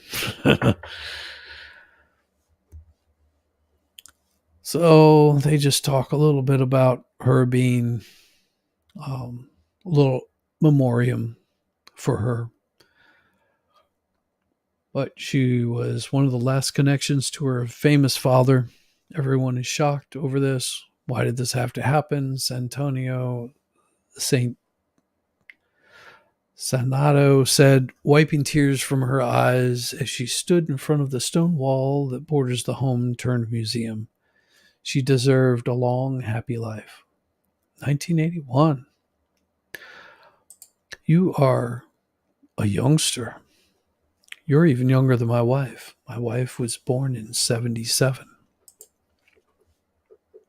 Yes, I married someone that was younger than me. Hopefully, she will outlive me and it will be long and glorious. That is sort of the point, is having a wife that outlives you and you leave her something to remember you by. Now, her grandmother married very, very young. And whenever her grandmother died, she was 99 years old. No joke.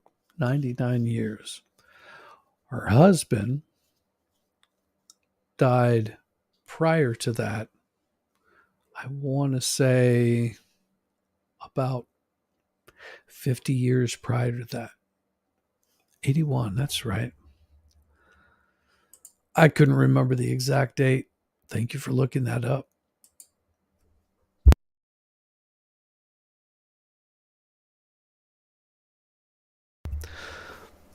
But yeah, he was much, much older and she never remarried, although she would talk about having suitors, but her only love was her first love and the man that she married, and she married never again. And she was known as Sweetie because if you would have met this wonderful woman, she exemplified Southern charm. She was an absolute lady to a T. Just the sweetest person that you could ever meet. Giving, I think, whenever she passed, she left pretty much everything except for a small amount to her church because she loved her church. She was very much a religious person, and she whenever she passed, she just said, well, I don't need any of this anymore. I think she left some to her daughter, some to her son, and some to the church, probably in equal parts. And she loved them all just as much. Sweetie was. Did she say bless your heart? No. No, she wouldn't say that. She was just very kind, very sweet, gentle. The kindest person that you could ever meet. And the limited time that I was able to interact with her, she was full of humor, life, and joy.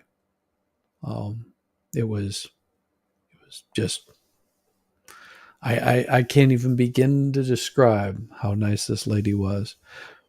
And it's not to blow wind up anybody's rear side, but she was an absolute sweetheart. She earned the name Sweetie many times over. She was at my wife and I's wedding, and she was walked down the aisle by our my wife's maid of honor husband. He walked her down the aisle. What would that be? Mistress of honor? I don't know. I don't know enough about weddings for that. Yeah, she was a real sweetheart. And he was dressed in a seersucker suit, as you do on in a September in Charleston, South Carolina. And of course, he was her usher, and she wouldn't let him go. She said, "You need to sit with me, young man," because he is a very charming gentleman. And he was absolutely obliged to sit with her, and they conversed the whole time. And after spending a good portion of the evening with her, He didn't know that everybody called her sweetie. He said, she is so sweet. And of course, everyone said, well, that's why she's called Sweetie. Anyhow, now I'm slightly embarrassed because I'm reminiscing about people that have deceased, and well, it was a joy of a life for this lovely 90-year-old woman, 90 plus. And I think I should just probably shut it down. I think my voice is just about gone. I've tried coughing it out, but it's not working. So I appreciate all you fine folks for coming out tonight. And like I said, if you want a recipe read, just drop me a link and DM me. I'll read out the recipe tomorrow. It will be interesting. If I don't hear from you, don't worry about it. It's okay because I can pull up my favorite recipe and walk you through that nice and smooth. It will be a beautiful recipe, and you won't know what it is until you tune in tomorrow. But of course, you will have to tune in tomorrow because I've got today to finish because there was a hearing today. So, what I will do is just keep in mind, probably for the first 4 hours, I will have nothing but these god awful hearings so I can get caught up on them. I know that they're not greatly appreciated, but hopefully I can get through most of them before a lot of you folks wake up, because I can probably start firing that stuff off at, I don't know, 6 o'clock in the morning, maybe take a 2-hour break, come back and just do it in bits and pieces throughout the day. And what I'll do in my description of the particular recipe, I will make sure that I put it in the thumbnail, and there will be something reference to recipe. How's that sound? So that way, if you don't want to see all of the trial and you say, yeah, I really don't care, you don't have to join in on that stuff. That's absolutely fine. What I'll do is I'll make sure that the recipe stream will be in there somewhere, but you'll have to check in. You'll have to see when that's going to happen. And if you send me a link, I'll pull that recipe up. I will make it the most interesting recipe that you have ever tasted. Because unlike a lot of gentlemen, I like to cook. And whenever I cook, I like to make sure that my butter melts and my belly is full. So I hope that you all have a wonderful night, and I appreciate you guys for coming out tonight. You made my night. As tired as I am and as sore as my throat is, I will be good to go tomorrow. I plan on drinking quite a bit of water tonight to hopefully make sure that I don't get any worse. And on that, I want to say thank you for coming out. I appreciate y'all.